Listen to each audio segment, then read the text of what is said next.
காட்டிடுமே. அவர் மகிமை எந்தன் முன்னே சென்று தடைகள் உடைத்திடுமே.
ஒரு புதிய மாதத்தை கடந்து வர நீங்க பாராட்டின உங்களுடைய கிருபைக்காக நன்றி என்று சொல்லுகிறோம். அப்பா, நீங்க நல்லவர், நீங்க நல்லவர். எக்காலத்திலும் நீங்க நல்லவராய் மாற்றமே இருந்தீங்க. நீங்க செய்த நன்மைகள் அது ஏராளம் ஏராளம், அது ஒன்றும் எண்ணி முடியாதளவா இருக்கிறதே. இந்த காலை நேரத்திலும் அப்பா, நீ செய்த எல்லா காரியங்களை நினைத்து பார்த்தவர்களாய் நன்றி உள்ள இருதயத்தோடு உங்களுக்கு நாங்கள் நன்றி என்று சொல்லுகிறோம். உமக்கு நன்றி இயேசுவே, உமக்கு நன்றி.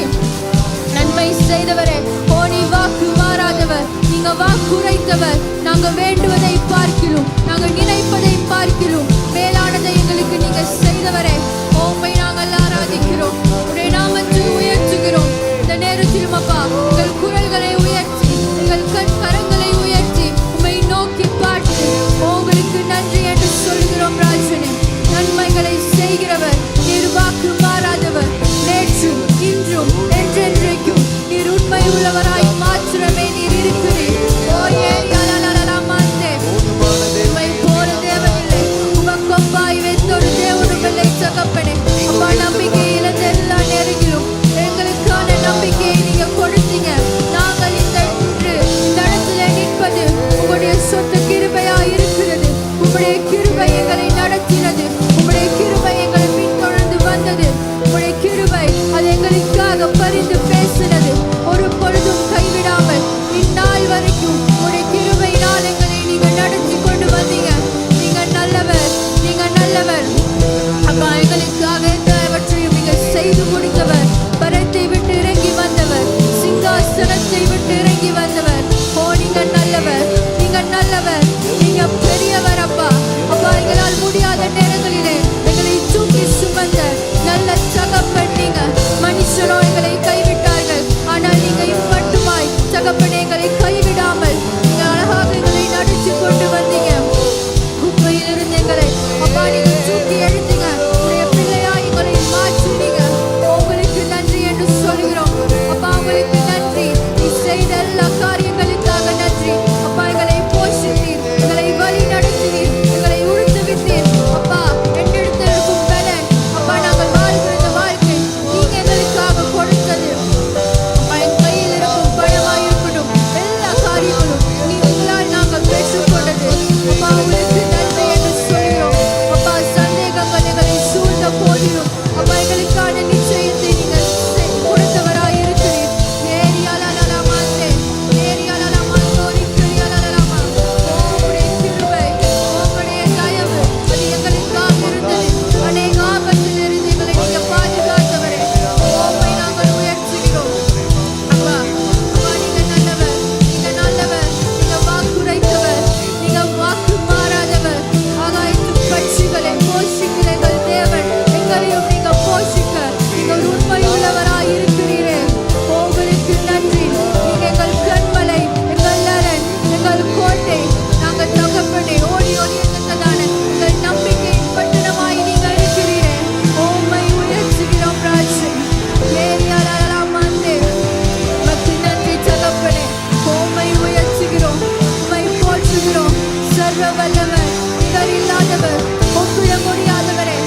இந்த நேரத்திலும் நான் ஒரு சின்ன விஷயத்தை உங்களோட நான் ஷேர் பண்ணலான்னு நினைக்கிறேன். இது ஒரு 4 வருஷத்துக்கு முன்னாடி நாங்கள் இருந்த வீட்டில் இருந்து இன்னொரு வீட்டுக்கு நாங்கள் மாறணும். ஸோ அந்த வீட்டுக்கு வந்து போகிறதுக்கு 4 ரூட் இருக்குது. அந்த ரூட் வந்து எனக்கு போன புதுசில் எனக்கு அது தெரியாது. நாங்கள் யூஸ்வலாக போகிற ரூட்டை விட ஒரு நாள் நான் சர்ச்சில் இருந்து நான் போனேன்.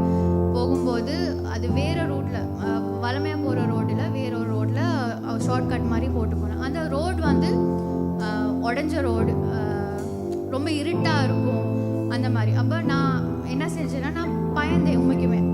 என்ன இந்த ரோட்டில் போகுது, இந்த ரோடு எனக்கு தெரியாது, என்ன இப்படி இருக்குது அப்படிங்கிற மாதிரி. அப்போ நான் அந்த நிமிஷம் சரி டிரைவர் எப்படி சரி வீட்டுக்கிட்ட என்னை கொண்டு போய் விட்டுருவார் அப்படின்னு அந்த இடத்துல நான் நினச்சிக்கிட்டு தான் நான் போனேன். ரீசெண்டாக இப்போ கடந்த கொஞ்ச நாளாக ஒரு விஷயத்தை குறித்து வந்து நான் ரொம்ப ஒரி பண்ணிக்கிட்டு இருந்தேன். என்னால் இது முடியுமா, எங்களால் இது முடியுமா, ஏழுமா, என்கிட்ட ஒன்றுமே இல்லையே, நான் என்ன செய்கிறது அப்படி நான் குழம்பி போய்கிட்டு இருக்கக்குள்ள சேம் நான் வந்து அதே ரூட்டில் எங்கள் வீட்டுக்கிட்ட வந்து நான் இறங்கக்குள்ள நான் நினச்சேன் என்னென்னா, அன்றைக்கு நான் ஒரு ஊபர் டிரைவரை நான் நம்பினேன். யாருன்னு எனக்கு அவரை தெரியாது. என்னை இந்த இடத்துக்கு கொண்டு வந்து அவர் சேர்ப்பாருங்கிறது நான் நினச்சி அந்த டிரைவரை நான் நம்பினேன். அந்த டிரைவர் யாருன்னே தெரியாத ஒருத்தர் அன்றைக்கி நான் நம்பி வந்தேன்னா, என்னை அழைத்தவர், என்னை படைத்த தேவனை நான் எந்த அளவாய் நான் நம்பலாம் அப்படிங்கிற ஒரு நிச்சயம் எனக்கு வந்தது. மேபி சில விஷயங்கள் எனக்கு சார்ட் அவுட் ஆகாமல் இருக்கலாம், ஆனாலும் அந்த நம்பிக்கை, ஓகே தேவன் பார்த்துக்கொள்வார், நான் எந்த இடத்துக்கு போகணுமா அந்த இடத்துக்கு அவரை நிச்சயமாக என்னை கொண்டு போய் அவரை சேர்ப்பாருங்கிற நம்பிக்கை எனக்குள்ளே இருக்குது. நானும் உங்களை உற்சாகப்படுத்த விரும்புகிறேன். என்னென்றா, மேபி நீங்கள் நினைக்கிற காரியம் நடக்காமல் இருக்கலாம், இல்லாட்டி ஒரு சுகவீனமாக இருக்கலாம், ஒரு குழம்பி போன ஒரு சூழ்நிலைக்குள்ளே நீங்கள் இருக்கலாம். எப்படிப்பட்டதாக இருந்தாலும் நிச்சயமாய் அந்த தேவனை நீங்கள் நம்புங்க. தேவனை நம்பும் போது அவர் நிச்சயமாக எங்களுக்கானதை அவர் செய்து முடிக்கிறவராக இருக்கிறார். எங்களை ஒரு பொழுதும் அவர் வெட்கப்படுத்துகிற தேவன் அல்ல. நம்ம நம்பினதை விட, நாங்கள் எதிர்பார்த்ததை விட மேலானது அவர் எங்களுக்கு செய்து கொடுக்க அவர் போதுமானவராயும் உண்மை உள்ளவராயும் இருக்கிறார். இந்த நேரத்திலும் கூட எங்கள் குரல்களை உயர்த்தி நாங்கள் இருக்கிற இடத்திலிருந்து தேவனுக்கு நாங்கள் சொல்லுவோம், இருக்கிற சூழ்நிலையிலிருந்து நாங்கள் அறிக்கையிட்டு சொல்லுவோம், அப்பா என்னுடைய சூழ்நிலை எப்படிப்பட்டதாக இருக்கிறது, அப்பா நாங்கள் போகிற பாதை எனக்கு புரியவில்லை, என்னை சுற்றி நடக்கிற எந்த ஒரு விஷயமும் எனக்கு அப்பா தெரியவில்லை, ஆனால் ஒன்று மாத்திரமே எனக்கு நிச்சயம், என் தேவன் இறுதி பரியந்தம் வரை நீங்கள் என்னை நடத்துவீர், எனக்கு நீ உண்மை உள்ளவராய் இருப்பீர் தகப்பனே. நாங்கள் நினைத்ததை விட நன்மையானது பெஸ்டை நீங்க எனக்கு செய்து முடித்துங்க. கடந்த காலத்தை நினைத்து பார்க்கும் போது இன்று அவர் எங்களை கொண்டு வந்திருக்கிற நிலை, எங்களை நிறுத்தியிருக்கிற நிலை அது பெரிதானதாய் இருக்கிறது. எங்களை அவரை ஆசீர்வதித்திருக்கிறார், எங்களை சுகப்படுத்தி இருக்கிறார். அநேக நோய்களுக்குள் நாங்கள் போயிருக்கலாம், அநேக பிரச்சனைகளுக்குள் நாங்கள் போயிருக்கலாம், ஆனாலும் தேவன் இன்று இந்த இடத்திலே எங்களை விடுதலையாக்க, எங்களுக்கான மறு வாழ்வை கொடுக்க அவர் போதுமானவராகவும் உண்மை உள்ளவராகவும் இருக்கிறார். எங்களை குறைகளை மட்டும் சொல்லும், அப்பா என்னுடைய சூழ்நிலை எப்படிப்பட்டதாக இருக்கலாம், ஆனால் நான் உண்மை மாத்திரமே நம்பியிருக்கிறேன், கருத்தை மாத்திரமே நான் நோக்கி பார்க்கிறேன். என் கைகளை பிடித்து என்னை வழி நடத்த, என்னை கொண்டு செல்ல நீங்க போதுமானவராகவும் நீங்க உண்மை உள்ளவராயும் இருப்பீர். உங்கள் கரங்களை தட்டி ஒரு விஷயம் அந்த தேவனுக்கு நாங்கள் நன்றி என்று சொல்வோம். அவர் கொடுத்திருக்கிற நிச்சயத்துக்காக, இந்த வாழ்க்கைக்காக அவருக்கு நாங்கள் நன்றி என்று சொல்வோம்.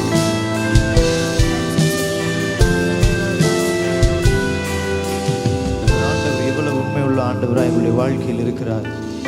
மேகம் போன்ற திரளான சாட்சிகளை எங்களை சூழ்ந்திருக்கிறது. அந்த ஆண்டவர் எவ்வளவு உண்மை உள்ளவர் என்பதை ஒவ்வொரு நாளும் எங்களுடைய வாழ்க்கையில் காண்பிக்கிற ஆண்டவராய் இருக்கிறார். அந்த ஆண்டவர் செய்த நன்மைகளை நினைத்து பார்த்து எங்களுடைய இருதயத்தின் ஆழத்திலிருந்து அந்த ஆண்டவருக்கு எங்களுடைய சோஸ்திரங்களை, எங்களுடைய நன்றி பலிகளை அந்த ஆண்டவருக்கு நேராக நாங்கள் ஏறெடுப்போமா? எங்களுடைய கண்கள் என்றென்றும் அவரை நோக்கி பார்க்கட்டும், எங்களுடைய கரங்கள் என்றென்றும் அவரை மாத்திரம் நோக்கி இருக்கட்டும். அந்த ஆண்டவர் எல்லாவற்றையும் செய்ய போதுமானவர். நாங்கள் செய்யாத ஒரு விஷயத்துக்காக அந்த ஆண்டவருக்கு நன்றி செலுத்த போகிறதில்லை. ஆண்டவர் செய்து எங்களுடைய வாழ்க்கையில் காண்பித்த காரியங்களுக்காக நன்றி செலுத்த போகிறோம். யாரோ சொன்ன கதை இல்லை, ஆண்டவர் எங்களுடைய வாழ்க்கையில் செய்த நன்மைகளை நினைத்து பார்த்து அந்த ஆண்டவருக்கு எங்களுடைய இருதயத்தின் ஆழத்திலிருந்து சொல்லுமா, உங்களுக்கு நன்றி ஆண்டவரே, உங்களுக்கு நன்றி தகப்பனே. ஸ்தோத்திரங்களோடு விண்ணப்பங்கள் ஏறெடுப்பேன். ஸ்தோத்திரங்களோடு விண்ணப்பங்கள் ஏறெடுப்பேன். என் புரியாத பாதைகள் காட்டிலும் நீர் நடத்தின வழிகள் ஏராளமே. நான் நடந்து வந்த பாதைகள் காட்டிலும் நீர் சுமந்து வந்த பாதைகள் ஏராளமே. நன்றியோடு உடைய கரங்களை வானத்துக்கு நேராக உயர்த்தி சொல்லுமா. வேறு எங்கேயும் உங்களுடைய கரத்தை நீட்ட தேவல, ஆண்டவரை நோக்கி மாத்திரம் உயர்த்தி சொல்லுமா. ஓ நன்றியோடு நன்றியோடு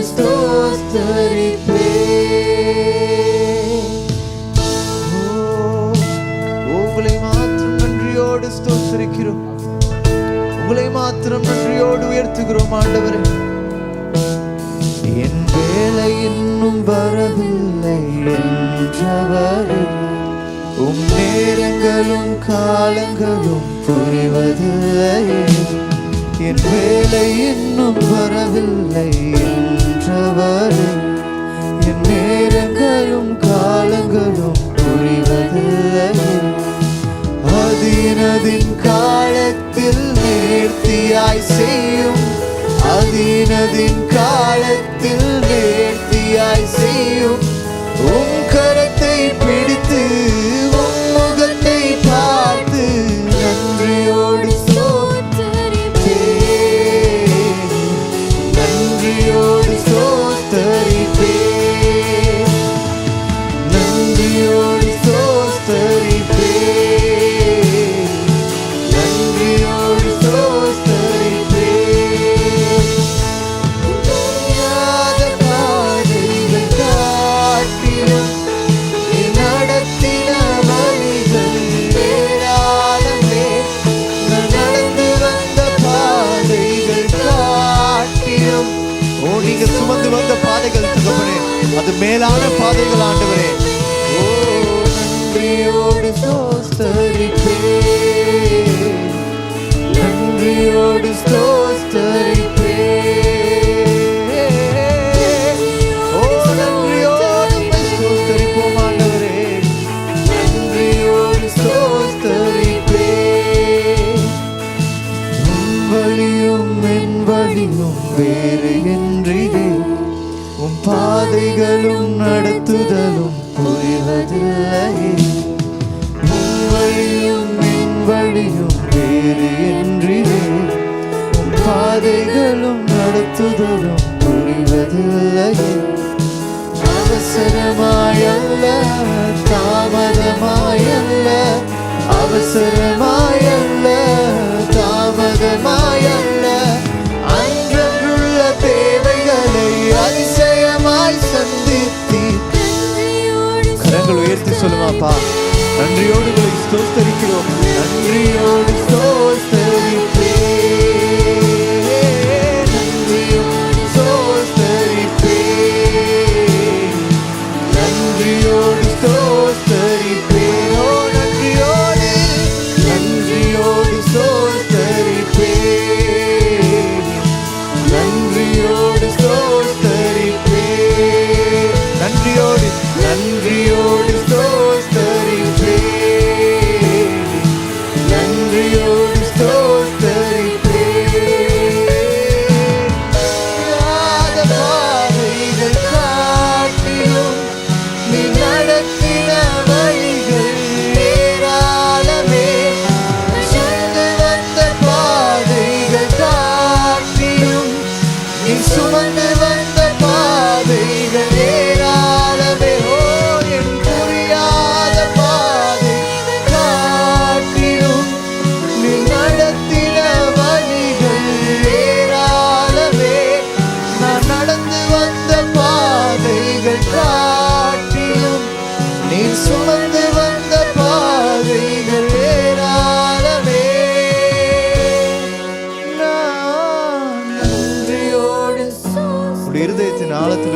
அப்பா, உங்களை மாத்திரம் ஸ்தோத்திரிக்கிறோம், உங்களை மாத்திரம் உயர்த்துகிறோம்.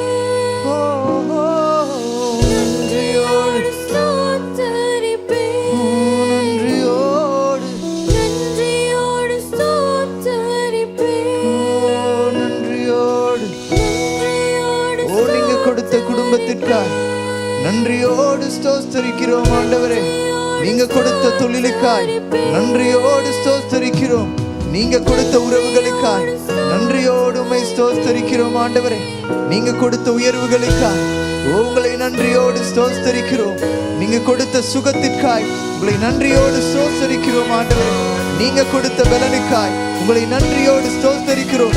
நீங்க கொடுத்த எல்லாவற்றிற்காய் ஆண்டவரே, நீங்கள் எங்களை பாதுகாத்த விதங்களுக்காய், நீங்க எங்களை தூக்கி எடுத்த விதங்களுக்காய், எங்களை இரட்சித்ததற்காய் உங்களை நன்றியோடு ஸ்தோத்திரிக்கிறோம் ஆண்டவரே.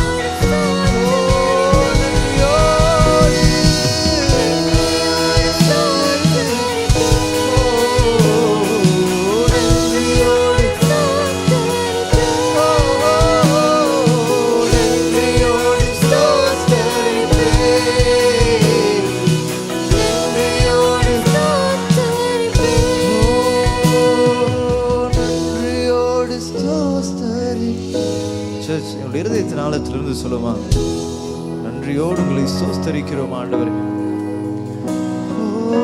நன்றியோடு நன்றியோடு இருதயத்தின் ஆழத்திலிருந்து நன்றியோடு ஸ்தோத்திரிக்கிறோம் ஆண்டவரே.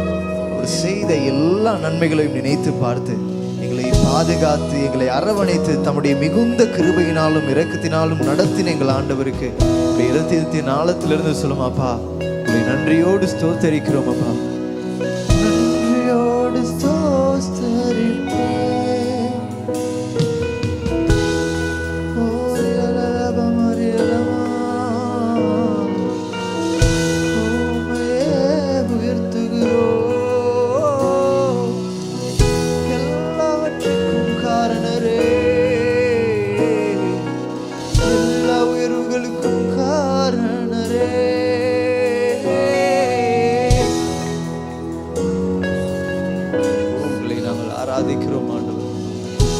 நாங்கள் மகிமைப்படுத்துகிறோம் ஆண்டவர்.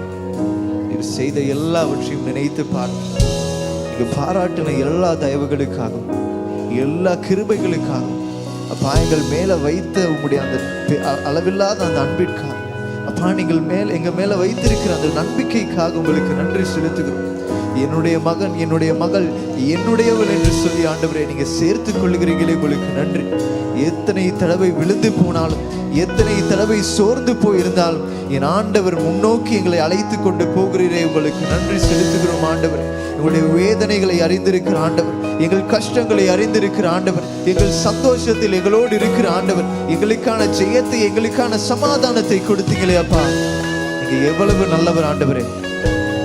அப்பா நாங்கள் ஆசையாய் ஆண்டவரை நினைக்கிற காரியங்களை அப்பா உங்களிடத்தை கேட்கலனாலும் எங்களுக்காய் செய்கிற தகப்பன் நீங்க. எங்கள் வேண்டுதல்களை எவ்வளவாய் நீங்க ஆண்டவரே உங்களுடைய இருதயத்தில் நீங்க வைத்திருப்பீங்க. நீங்க எவ்வளவு ஞாபகமாய் வைத்திருப்பீங்க. அன்றன்ற தேவைகளை சந்தித்தீங்களே, உங்களுக்கு நன்றி ஆண்டவரே. எங்களுக்கானதை நீங்க எங்களுக்காய் தந்தீங்களே, உங்களுக்கு நன்றி தகப்பன். உங்களை மாத்திரம் நாங்கள் ஆராதிக்கிறோம், உங்களை மாத்திரம் நாங்கள் உயர்த்துகிறோம் அப்பா. நீங்க பெரியவர், நீங்க போதுமானவர் ஆண்டவரே. நீர் எங்களுடைய எல்லா தேவைகளையும் சந்திக்க அப்பா உங்களுக்கு நன்றி செலுத்துகிறோம். இதுவரை நடத்தினவர் அப்பா, இனிமேலும் நடத்த நீங்க எவ்வளவு உண்மை உள்ளவராய் இருக்கிறீங்க, எவ்வளவு போதுமானவராய் இருக்கிறீங்க. தனிமரமாய் ஆண்டவரை நின்றாலும் என் ஆண்டவர் நீங்க எங்களை சுற்றிலும் இருக்கிறீங்களே. உங்களை ஆராதிக்கிறோம், உங்களை மகிமைப்படுத்துகிறோம். உமக்கே எல்லா துதி ஆண்டவர்.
செலுத்தினவர்களாக சொல்லுமாப்பா. ஆராதனை ஆராதனை ஆராதனை உமக்கே. ஆராதனை ஆராதனை ஆராதனை உமக்கே.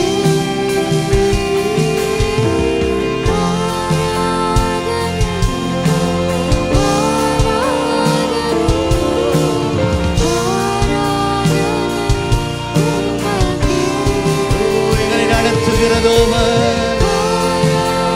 அவர் எங்களை நடத்துகிறதோவர்.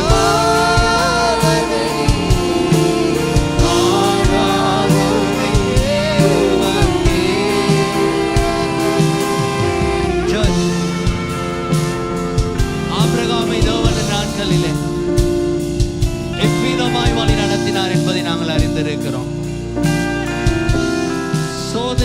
சோதனைக்கு ஆபிரகாம் உட்படும் வேளையில அங்கு கூட இருந்து கர்த்தர் அவர் அங்கு ஒரு ஆட்டுக்குட்டியை வைத்தவராயிருக்கிறார். நாமும் கூட எவ்விதமான சூழ்நிலையில் இருந்தாலும் எங்களுக்கும் தேவன் சந்திக்கிறவராயிருக்கிறார் என்ற நம்பிக்கையோடு கூட நான் சொல்லுவோம், நம்புவேன் என்னுடைய தேவன் ஒருவரை என்று சொல்லி நாம் அவரை நம்பும்படியாக, அவரை நம்பும்படியாக அவர் எங்களுக்கு இருக்கிறார். நாங்கள் சொல்ல போகிறோம், நம்புவேன்.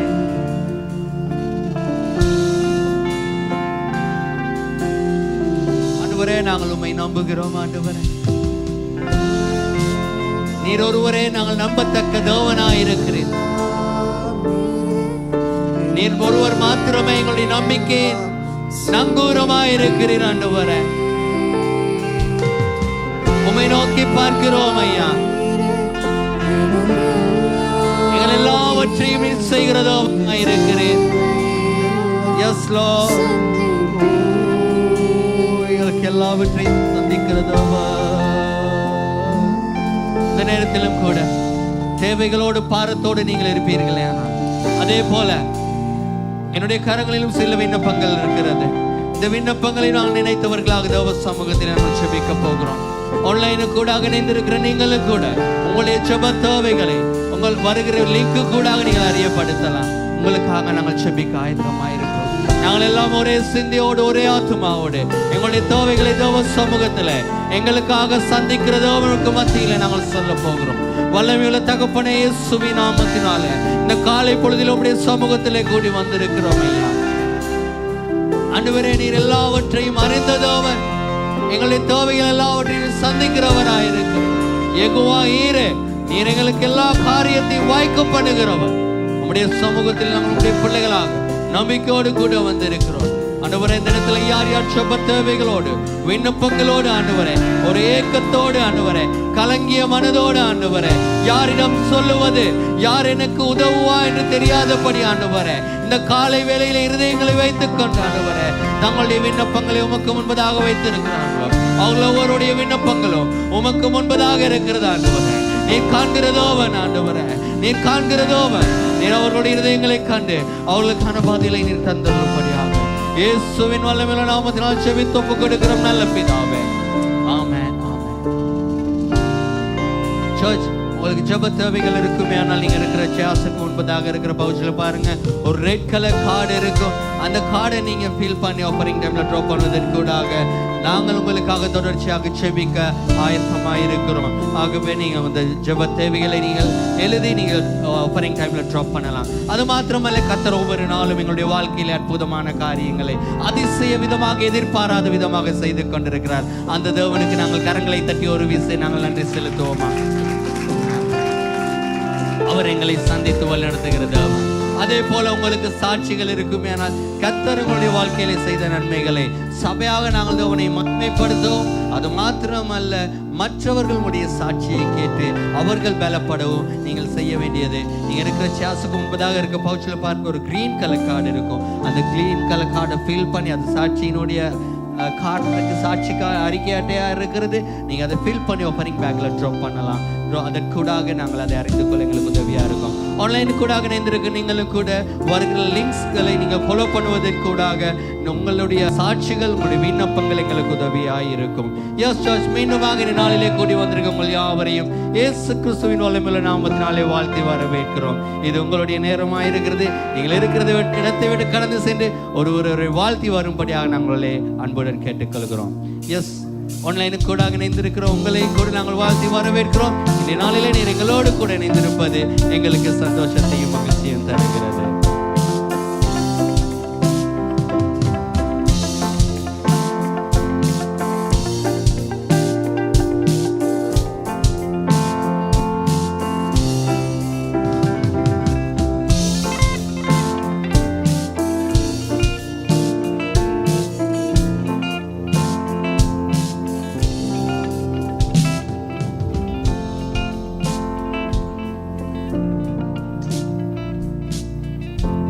தேங்க்யூ சர்ச், உங்களுடைய உற்சாகமான அந்த ஒத்துழைப்புக்காக நான் உங்களுக்கு நன்றி சொல்லுகிறோம்.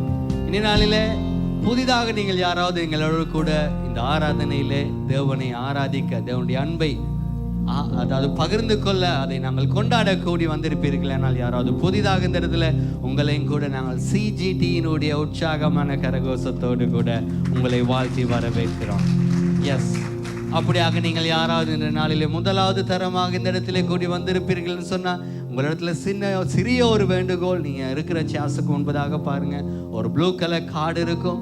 இந்த கார்டை ஃபில் பண்ணி நீங்கள் ஆஃபரிங் பேக்கில் ட்ராப் பண்ணுவீர்கள் சொன்னால் உங்களை குறித்து மேலதிகமாக அறிந்து கொள்ள அது எங்களுக்கு உதவியாக இருக்கும். ஆன்லைன் கூட இணைந்திருக்கிற நீங்களும் கூட புதிதாக இந்த நாளில் இணைந்து கொண்டிருப்பீர்கள். ஆனால் வருகிற லிங்கை நீங்கள் ஃபாலோ பண்ணலாம். அதற்கூடாக நான் உங்களை அறிந்து கொள்ள எங்களுக்கு அது உதவியாக இருக்கும். இப்பொழுது கூட நாங்கள் தேவனை கொடுத்தலுக்கூடாக ஆராதிக்க போகிறோம்.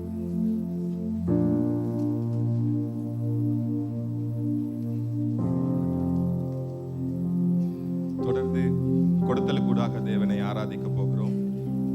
இவ்வளவு காலமாக நீங்கள் கொடுத்து சபையையும் சபை ஊழியங்களையும் தாங்கி வந்ததற்காக சபை சார்பாக உங்கள் ஒவ்வொருவருக்கும் நன்றிகளை செலுத்துகிறேன். தேவன் தாமே உங்களுடைய கையின் பிரயாசங்களை இன்னும் அதிகமாய் ஆசீர்வதிப்பாராக. அதே போல எங்களுடைய சபையிலே 2 விதமாக கொடுக்க முடியும். ஆன்லைனு கூடாக கொடுக்க விரும்புகிறவர்கள் ஸ்கிரீன்ல தெரிகிற நம்பருக்கு கிவ் என்று டெக்ஸ்ட் பண்ணும் பொழுது அதற்கான மேலதிக தகவல்கள் உங்களுக்கு வழங்கப்படும். மற்றது இந்த நேரத்தில் கொடுக்கலாம்.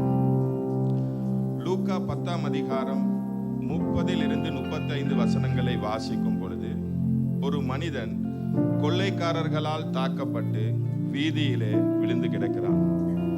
அந்த வழியிலே சென்ற அநேகர் அவனை பார்த்த போதிலும் கூட அவனுக்கு உதவி செய்யவில்லை.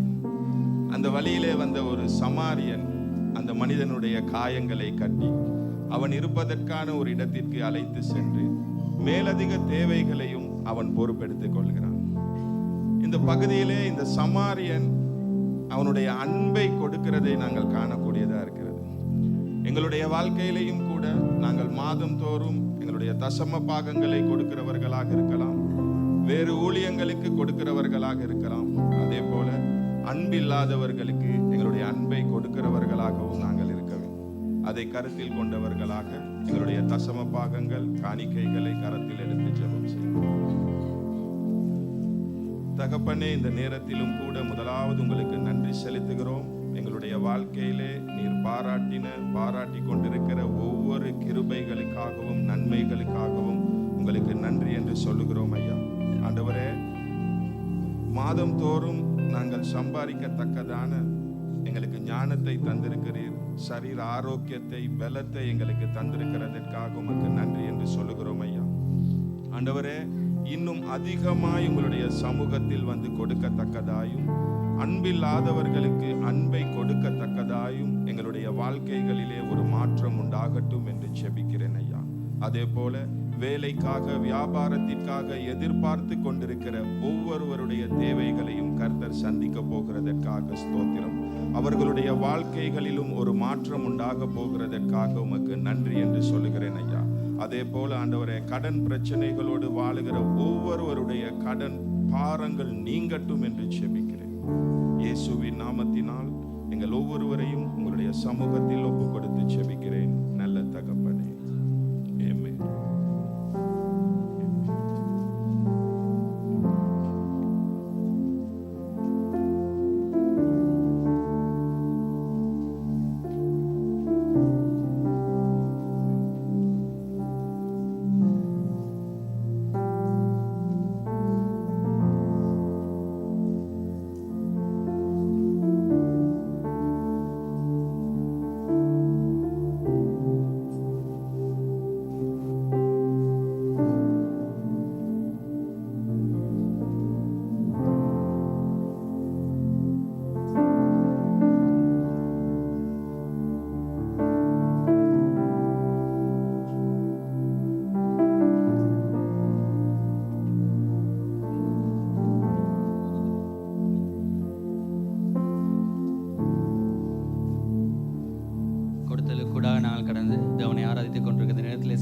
சில அறிவித்தல்களுக்கு நாங்கள் செவி கொடுக்க போகிறோம்.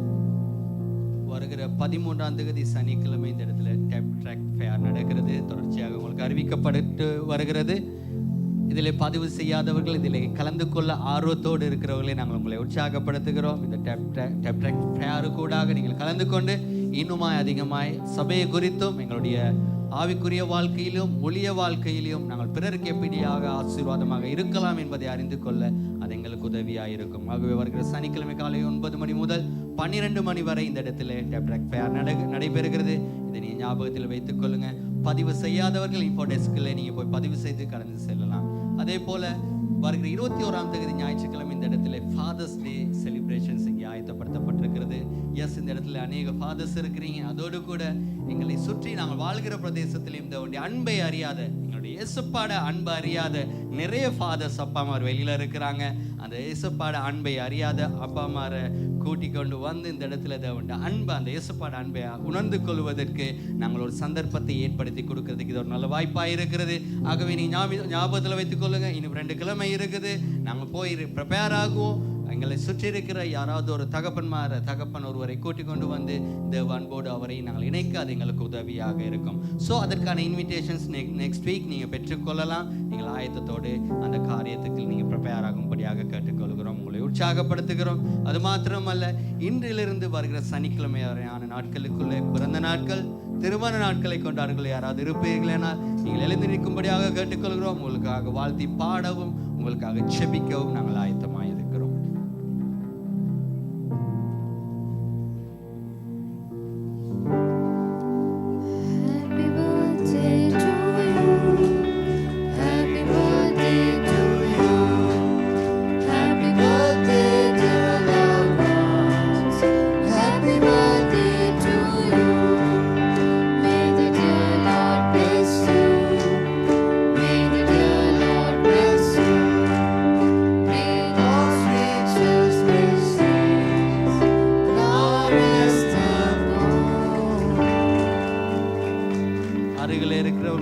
உங்களுடைய கரங்களை உயர்த்தி கொள்ளுங்க, நீட்டிக் கொள்ளுங்க.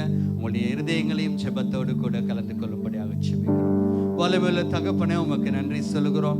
உம்முடைய பிள்ளைகளை நீர் ஆண்டவரே விசேஷித்த விதமா இந்த பூமியிலே ஜெனிபித்து ஆண்டவரே உம்முடைய திட்டத்தோடு நீர் நடத்தி கொண்டிருக்கிறீர். இவ்விதமாக புதிய வருடங்களுக்குள்ளாய் கடந்து செல்கிற, புதிய பிறந்த நாட்களுக்குள்ளாய் கடந்து செல்கிற உம்முடைய பிள்ளைகளை ஆண்டவரே இயேசுவின் நாமத்தினால் ஒப்புக்கொடுக்கிறோம். இத்தனை நாட்கள் நடத்தின தேவன் ஆண்டவரே, இனியும் ஆச்சரிய விதமாக, அபூர்வ விதமாக ஆண்டவரே, அற்புத விதமாக ஆண்டவரே, நாங்கள் நினைப்பதற்கு, எதிர்பார்ப்பதற்கு, கேட்பதற்கு மேலாய் நீர் ஆண்டவரே செய்து ஆண்டவரை நடத்துவீர் என்ற நம்பிக்கையோடு உம்முடைய கரத்தில் ஒப்புக்கொடுக்கிறோம். அதே போல் சபையில் யார் யார் ஆண்டவரே இந்த புதிய வருடங்களுக்குள்ளாய் ஆண்டவரை, திருமண நாட்களுக்குள்ளாய் ஆண்டவரை, பிறந்த நாட்களுக்குள்ளாய் கடந்து செல்கிறார்களோ அவருடைய வாழ்க்கையை ஆசீர்வதிக்கும்படியாக இயேசு கிறிஸ்துவின் வல்லமையுள்ள நாமத்தினால் ஜெபித்து சகல ஆசீர்வாதங்களை பெற்றுக் கொள்கிறோம் எங்களுடைய நல்ல பிதாவே, ஆமென். இப்பொழுதும் கூட தேவனுடைய செய்தி எங்களோடு கூட பகிர்ந்து கொள்வதற்காக திலீப் அவர்களை நாங்கள் உற்சாகமான கரகோஷத்தோடு கூட குட் மார்னிங் சர்ச். வந்திருக்கிற யாவரையும் இயேசு கிறிஸ்துவின் நாமத்தினாலே வாழ்த்தி வரவேற்கிறேன். வழக்கமாக எங்களுடைய வர்ஷிப் டீமுக்கு நாங்கள் கரங்களை தட்டி நாங்கள் என்கரேஜ் பண்ணோம். இல்லை வா இன்றைய நாள் நான் கொஞ்சம் ஸ்பெஷலாக எங்களோட ஸ்டேஜ் மேனேஜ்மெண்ட் டீமுக்கு எங்களோட கரங்களை தட்டி உற்சாகப்படுத்திக்கிறேன். இந்த டீமில் எபி எங்களை லீட் பண்ணுறார். And Sharon, Meshach, Ashwin, Mithurshan, Daniel, வேறு யாரை மிஸ் பண்ணுறேன், இன்னும் ஒரு ஆள் ஜோனத்தன், இன்னும் நிறைய பேர் இந்த டீமில் நான் உங்களை நிறைய கஷ்டப்படுத்தியிருக்கேன். ஸோ எல்லாருக்கும் கரங்களை தட்டி ஒரு விஷயம் எங்களோட ஸ்டேஜ் மேனேஜ்மெண்ட் டீமுக்கு தேங்க்யூ சொல்லுவோம். அவங்க ஒவ்வொரு வாரமும் இந்த ஸ்டேஜை அழகாக்கிறதுக்கு நிறைய காரியங்கள் எங்களுக்கு செஞ்சிட்ருக்காங்க. அண்ட் தேங்க்யூ வர்ஷிப் டீமுக்கும் நீங்கள் கரங்களை தட்டி உற்சாகப்படுத்தினதுக்கு. ஓகே, இந்த கதவையே இங்கே இருக்குதுன்னு சொல்லி நாங்கள் நிறைய தடவை பேசிட்டோம். இருந்தாலும் ஒரு சின்ன ஒரு அறிமுகத்தோடு இந்த நாள் செய்திக்குள்ளே நாங்கள் கடந்து போவோம். கடந்த 5 வாரங்களில் நான் செய்து பகிர்ந்து கொண்ட ஒவ்வொரு சந்தர்ப்பத்திலும் 2 தீமோத்தேயு புத்தகத்திலே பவுலுடைய வாழ்க்கையிலிருந்து சில காரியங்களை நான் உங்களோடு கூட பகிர்ந்து கொண்டேன். பவுல் இன்னும் சில நாட்களை மறிக்க போகிறார். அவர் இப்பொழுதே ஒரு கடினமான சிறைச்சாலை அனுபவத்துக்குள்ளே, ஒரு டஞ்சன், ஒரு உட்காவலறையில் அவர் இருக்கிறார். அந்த கடினமான சூழ்நிலை மத்தியிலும் அவருடைய வாழ்க்கை ஒரு சிறப்பான வாழ்க்கையாக, ஒரு கனமுள்ள ஒரு வாழ்க்கையாக வாழ்க்கையாக, ஒரு ஆசீர்வாதமான வாழ்க்கையாக, ஒரு மீட்கப்பட்ட வாழ்க்கையாக இருந்தது என்பதையும் நான் பகிர்ந்து கொண்டேன். அது மாத்திரமல்ல, கடந்த வாரம் கடந்த என்னுடைய செய்தியிலே அவருடைய கடைசி நாட்கள் அவர் இருக்கும் பொழுது அவர் ஒரு நல்ல போராட்டத்தை போராடினவராக, தன்னுடைய ஓட்டத்தை சிறப்பாக ஓடி முடித்தவராக, தன்னுடைய விசுவாசத்தை எந்த இடத்துலையும் கம்ப்ரமைஸ் பண்ணாமல், சமரசம் செய்யாமல் அதை காத்து கொண்டவராக, பரலோகத்தை குறித்ததான ஒரு நிச்சயம் உள்ளவராக அவர் காணப்பட்டார் என்பதையும் உங்களோடு நான் பகிர்ந்து கொண்ட ஒரு 0 ரிக்ரெட் லைஃப் அவருக்கு காணப்பட்டது என்பதையும் நான் உங்களோடு கூட பகிர்ந்து கொண்டேன். ஸோ இந்த நாட்களில் நாங்களும் சில நேரம் யோசித்திருப்போம்னு நான் நம்புகிறேன். எங்களுடைய போராட்டத்தை நாங்கள் எப்படியாக போராடி கொண்டிருக்கிறோம், எதற்காக நாங்கள் இந்த நாட்களே எந்த பாதையிலே நாங்கள் ஓடிக்கொண்டிருக்கிறோம், எங்களுடைய விசுவாசத்தை நாங்கள் எப்படி காத்து கொண்டிருக்கிறோம், எங்களுடைய முதன்மையான இலக்கு பூமிக்குரிய வாழ்க்கையா பரலோக வாழ்க்கையா என்பதை நாங்கள் சிந்தித்து கொண்டிருப்போம்னு நான் நம்புகிறேன். இந்த செய்திகளுக்கான தொடர் தலைப்பாக டஞ்சன் சீரீஸ் உட்காவலரை செய்தி தொடர்கள் என்பதை நான் உங்களுக்கு சொல்லியிருந்தாகவே அந்த செய்தியை ஞாபகப்படுத்தவும் பவுலுடைய சிறைச்சாலை அனுபவத்தை நாங்கள் நினைவு கூறுவதற்காக தான் இந்த கதவு இந்த நாள் இங்கே கூட இருக்கிறதாகவே இந்த நாளில் அந்த செய்தியினுடைய 6வது பகுதிக்குள்ளே நாங்கள் கடந்து போகிறோம். ஒரு காரியத்தை நான் சொல்ல விரும்புகிறேன். இந்த செய்தி இந்த பூமிக்குரிய ஆறுதலின் செய்தியாக இந்த நாளில் இருக்காது என்பதை நான் நம்புகிறேன். இது ஒரு வாழ்க்கையை மாற்றும் செய்தின்னு நான் சொல்ல மாட்டேன், ஆனாலும் எங்களுடைய வாழ்க்கை மாறப்பட வேண்டிய ஒரு செய்தியாக இருக்கும்னு நான் நம்புகிறேன். இந்த பூமிக்குரிய எங்களுடைய பார்வையை தாண்டி நாங்கள் ஒரு மேலான பார்வை உடையவர்களாக இந்த நாளில் மாறுவது எங்களுடைய ஆவிக்குரிய வாழ்க்கைக்கு முக்கியமாக இருக்கும் என்பதையும் நான் நம்புகிறேன். ஆகவே நாங்கள் கண்களை மூடி நாங்கள் ஜெபம் செய்வோம். ஆண்டவரே, இந்த காலை நேரத்தில் எங்களை உம்முடைய பாதத்தில் ஒப்பு கொடுக்கிறோம். ஆண்டவரே, தொடர்ந்து உம்முடைய வார்த்தையை நாங்கள் தியானித்து வருகிறோம். எங்களுடைய பார்வை ஒரு மேலான பார்வையாய் மாறட்டும். எங்களுடைய சிந்தனைகள் மேலான சிந்தனைகளாய் மாறட்டும். இந்த பூமிக்குரிய வாழ்வை தாண்டி எங்களுக்கு இருக்கிற மேலான வாழ்க்கையை குறித்து சிந்திக்கிறவர்களாய் தொடர்ந்து எங்களை மாற்றும்படியாய் யாவரையும் உடைய அன்பு கரத்தில் ஒப்பு கொடுத்து இயேசு கிறிஸ்துவின் நாமத்தினாலே ஜெபிக்கிறோம் பிதாவே. ஆமென், ஆமென். எங்கேயும் எங்களுடைய வர்ஷிப் டீம் கரங்களை தட்டி உற்சாகப்படுத்தும். Thank you worship team. இந்த இடத்துல இருக்கிற ஆன்லைனில் இணைந்திருக்கிற யாவரையும் எங்கே நான் வாழ்த்தி வரவேற்பதோடு எங்களுடைய பகுதிக்குள்ளே நாங்கள் கடந்து செல்வோம்.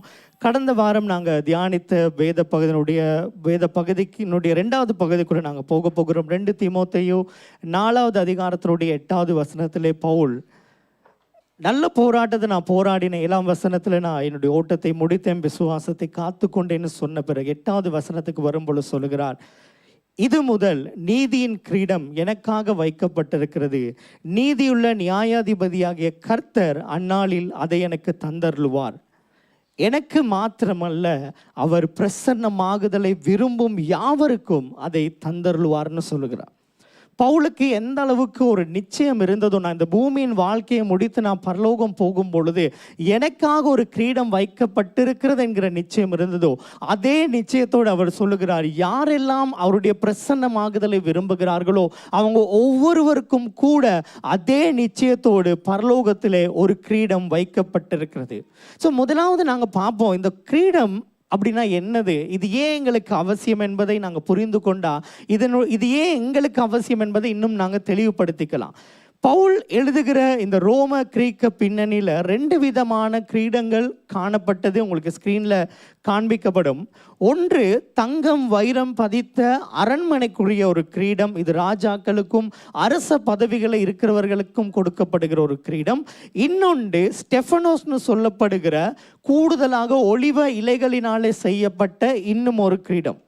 பவுல் இந்த இடத்துல பேசுகிற கிரீடம் என்கிற வார்த்தை, ஸ்டெஃபனோஸ் என்கிற வார்த்தை இந்த ஒலிவ இலைகளினாலே செய்யப்பட்ட ஒரு கிரீடத்தை பற்றி தான் பேசுகிறார்.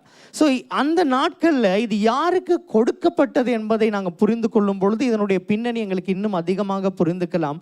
2 விதமான சந்தர்ப்பங்களில் 2 விதமான மக்கள் கூட்டத்துக்கு இந்த கிரீடம் கொடுக்கப்பட்டது. இந்த ஸ்டெஃபனோஸ்னு சொல்லப்படுகிற இலைகளினால் ஆன இந்த கிரீடம் கொடுக்கப்பட்டது. ஒன்று போட்டிகளிலே சிறப்பாக விளையாடின விளையாட்டு வீரர்களுக்கும், சிறப்பாக யுத்தங்களில் ஈடுபட்ட போர் வீரர்களுக்கும், சமுதாயத்திலே சிறப்பாக செயல்பட்ட சமுதாயத்துக்கான நல்ல காரியங்கள் செய்த நபர்களுக்கு இன்றைய நாட்களில் நாங்கள் நோபல் பரிசுன்னு சொல்லுவோம்.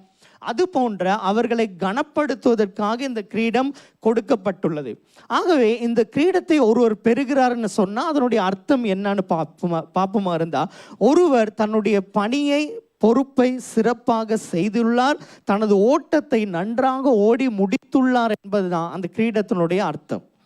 இன்னைக்கு நானும் நீங்களும் பரலோகம் போகும் பொழுது எங்களுக்கு ஒரு கிரீடம் கொடுக்கப்படுமா இருந்தால் அதனுடைய அர்த்தம், இந்த பூமியில நாங்கள் எங்களுடைய ஓட்டத்தை சிறப்பாக ஓடி இருக்கிறோம், நானும் நீங்களும் ஒரு நல்ல போராட்டத்தை போராடி இருக்கிறோம், நானும் நீங்களும் இந்த பூமியில் எங்களுடைய விசுவாசத்தை காத்து கொண்டிருக்கிறோம் என்பதனுடைய ஒரு அடையாளமாகத்தான் இது காணப்படும். எல்லாருக்கும் கிரீடம் இல்லை. யாரெல்லாம் சிறப்பாக ஓடினார்களோ, யாரெல்லாம் நல்ல போராட்டத்தை போராடினாங்களோ அவங்களுக்கு தான் கிரீடம் உண்டு. எங்களுக்கு தெரியும், நான் அவ்வளோ ஸ்போர்ட்ஸில் ஈடுபட்ட ஒரு நபர் இல்லை. ஆனால் எங்களுடைய ஸ்போர்ட்ஸ் மீட் நடக்கும் பொழுது எங்களுடைய ஹவுஸில் நாங்கள் போய் இருப்போம். அங்கே அந்த ஹவுஸுக்கு சில சாப்பாடு கிடைக்கும், அதிகமாக குளுக்கோஸ் கொண்டாந்து கொடுப்பாங்க. நாங்கள் எல்லாரும் அதை சாப்பிடுவோம், எல்லாருக்கும் அது கிடைக்கும். ஆனால் மெடல் எல்லாருக்கும் கிடைக்காது, ட்ரோஃபி எல்லாருக்கும் கிடைக்காது, குளுக்கோஸ் எல்லாருக்கும் கிடைக்கும், சாப்பாடு எல்லாருக்கும் கிடைக்கும். ஆனால் யாரெல்லாம் அந்த ட்ராக்ல ஓடுனாங்களோ, யார் போட்டியிலே பங்கு பெற்றினார்களோ அவங்களுக்கு தான் அந்த ட்ராஃபி, அந்த மெடல் கிடைக்கும். அதுபோல தான் பரலோகத்தில் எங்களுக்கான கிரீடம்னு சொல்லப்படும் பொழுது அது யாரெல்லாம் இந்த பூமியிலே சிறப்பாக ஓடினார்களோ, யாரெல்லாம் விசுவாசத்தை காத்து கொண்டு நல்ல போராட்டம் போராடினாங்களோ அவங்களுக்கு அது கொடுக்கப்படும்.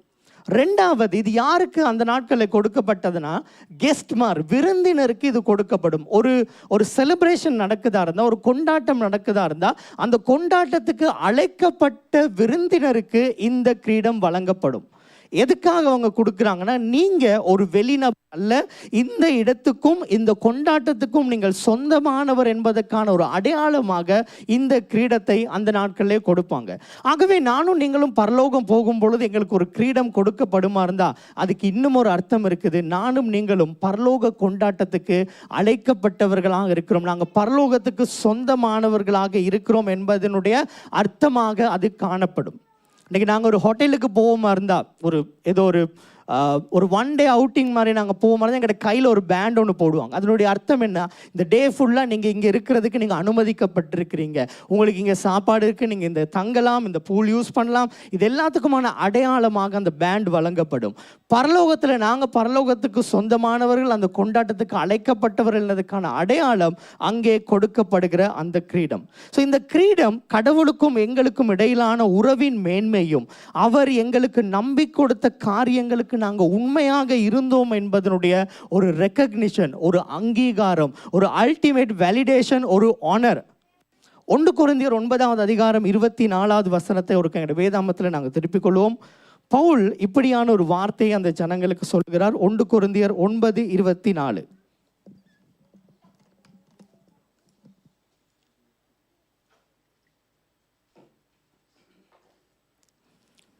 பந்தய சாலையில் ஓடுகிறவர்கள் எல்லாரும் ஓடுவார்கள், ஆகிலும் ஒருவனே பந்தயத்தை பெறுவான் என்று அறியீர்களா?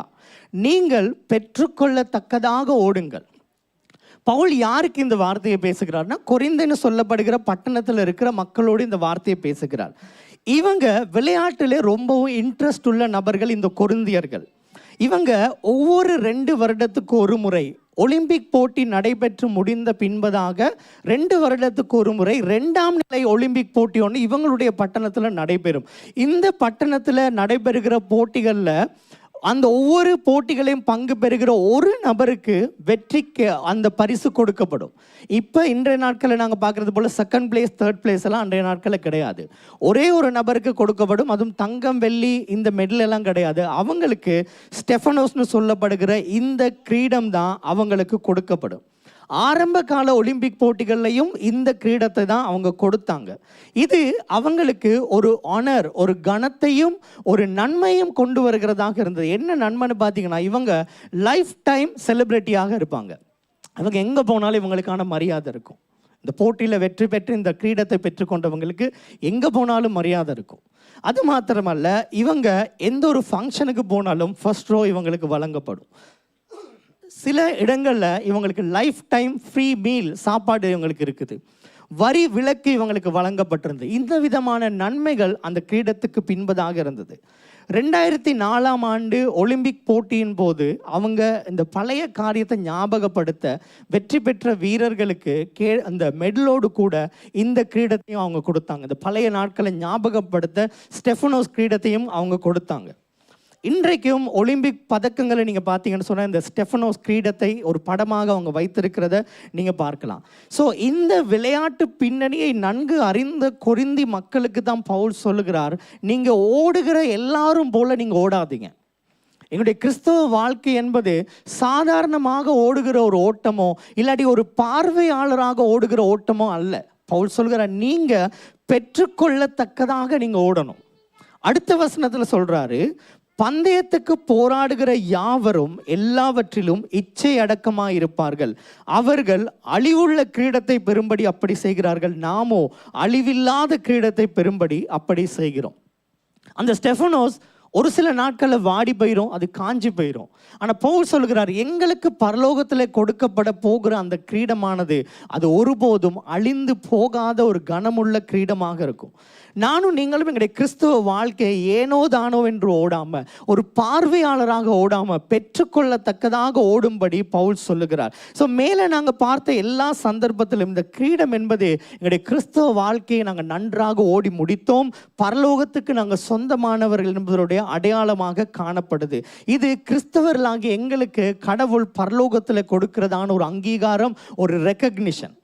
இன்றைக்கி நீங்களும் நானும் எப்படி எங்களுடைய வாழ்க்கை இந்த பூமியில் ஓட போகிறோம், எப்படி வாழ போகிறோம் என்பது எங்களுடைய தெரிவாகத்தான் காணப்படும். நாங்கள் கிரீடத்தை பெற்றுக்கொள்ளுகிறபடி ஓடலாம், இல்லாட்டி வெறும் பார்வையாளர்களாகவும் நாங்கள் ஓடலாம். தெரிவு எங்களுடைய கையில் இருக்கிறது. இன்றைக்கி ஒருவேளை இந்த கிரீடத்தை நானும் பெற்றுக்கொள்ளணும்னு நாங்கள் நினைப்போமா இருந்தால், நானும் பரலோகம் போகும்பொழுது எனக்கான ஒரு கிரீடத்தை நான் பெற்றுக்கொள்ளணும் என்கிற வாஞ்சை இதனால் எங்களுக்குள்ள காணப்படுமா இருந்தால், அதை நாங்கள் எப்படி பெற்றுக்கொள்ள முடியும்? பரலோகத்தில் நிச்சயமாக எங்களுக்கான கிரீடம் உண்டு. ஆனால் அதுக்காக இந்த பூமியில் நாங்கள் வாழுகிற எங்களுடைய வாழ்க்கை மிக மிக முக்கியமானது. அதனால் இந்த நாள் செய்திக்கான தலைப்பை நான் போன வாரமே உங்களுக்கு சொல்லியிருந்தேன். The crown is available, conditions apply. கிரீடம் உண்டு, ஆனால் நிபந்தனைகளுக்கு உட்பட்டது. சில நிபந்தனைகள் நானும் நீங்களும் அறிந்திருக்க வேண்டும், யாருக்கு இந்த பரலோக கிரீடம் கொடுக்கப்பட போகுது. அதுக்கு முன்பதாக ஒரு வித்தியாசத்தை நான் நீங்களும் புரிந்து கொள்வோம். பரலோகம் என்பது ஒரு கொடை, ஒரு கிஃப்ட். ஆனால் க்ரௌன், இந்த கிரீடம் என்பது ஒரு ரிவார்டு, ஆண்டவர் எங்களுக்கு கொடுக்குற ஒரு வெகுமதி. பரலோகம் நாங்கள் ரட்சிப்பின் மூலமாக செல்வது, கிரீடம் எங்களுடைய கிரியின் மூலமாக எங்களுக்கு கிடைப்பது.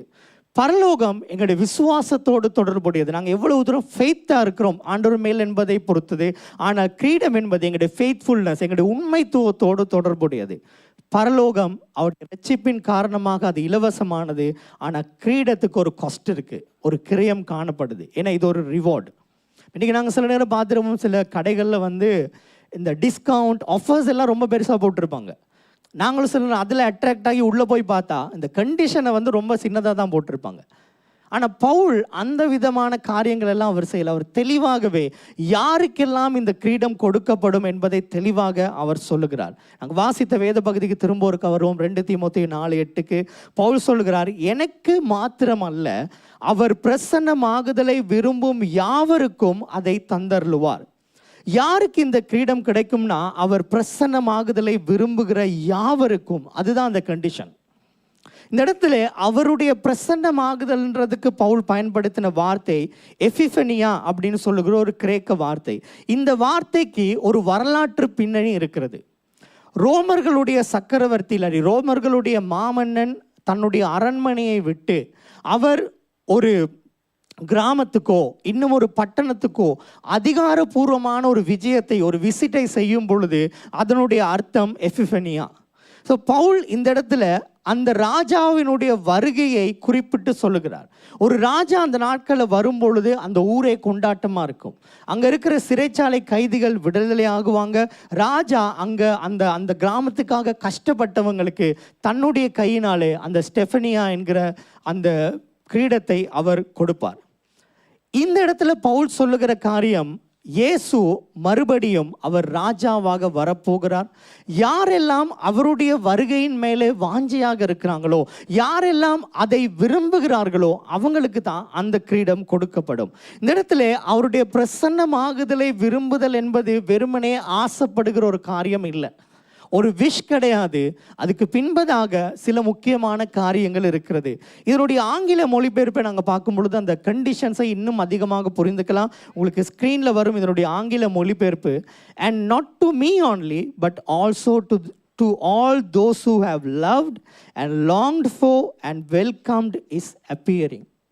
அவருடைய பிரசன்னமாகுதலை, அவருடைய வருகையை நேசிக்கிற, வாஞ்சிக்கிற, வரவேற்கிற யாவருக்கும் கிரீடம் கொடுக்கப்படும். நான் சொன்ன மாதிரி இந்த செய்தி என்பது இந்த பூமிக்குரிய ஆறுதலுக்குரிய செய்தி அல்ல. நானும் நீங்களும் ஒரு மேலான காரியத்தை சிந்திக்கும்படியாக, நானும் நீங்களும் பரலோக வாழ்க்கையை சிந்திக்கும்படியான ஒரு செய்தியாகத்தான் இருக்குன்னு நான் நம்புகிறேன்.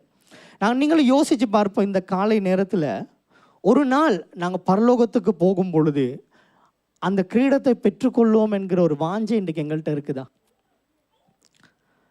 பரலோகத்தில் அந்த கிரீடத்தை அணிந்தவர்களாக நானும் நீங்களும் நிற்கிறத இன்றைக்கு எங்களால் சிந்தித்து பார்க்கக்கூடியதாக இருக்குதா?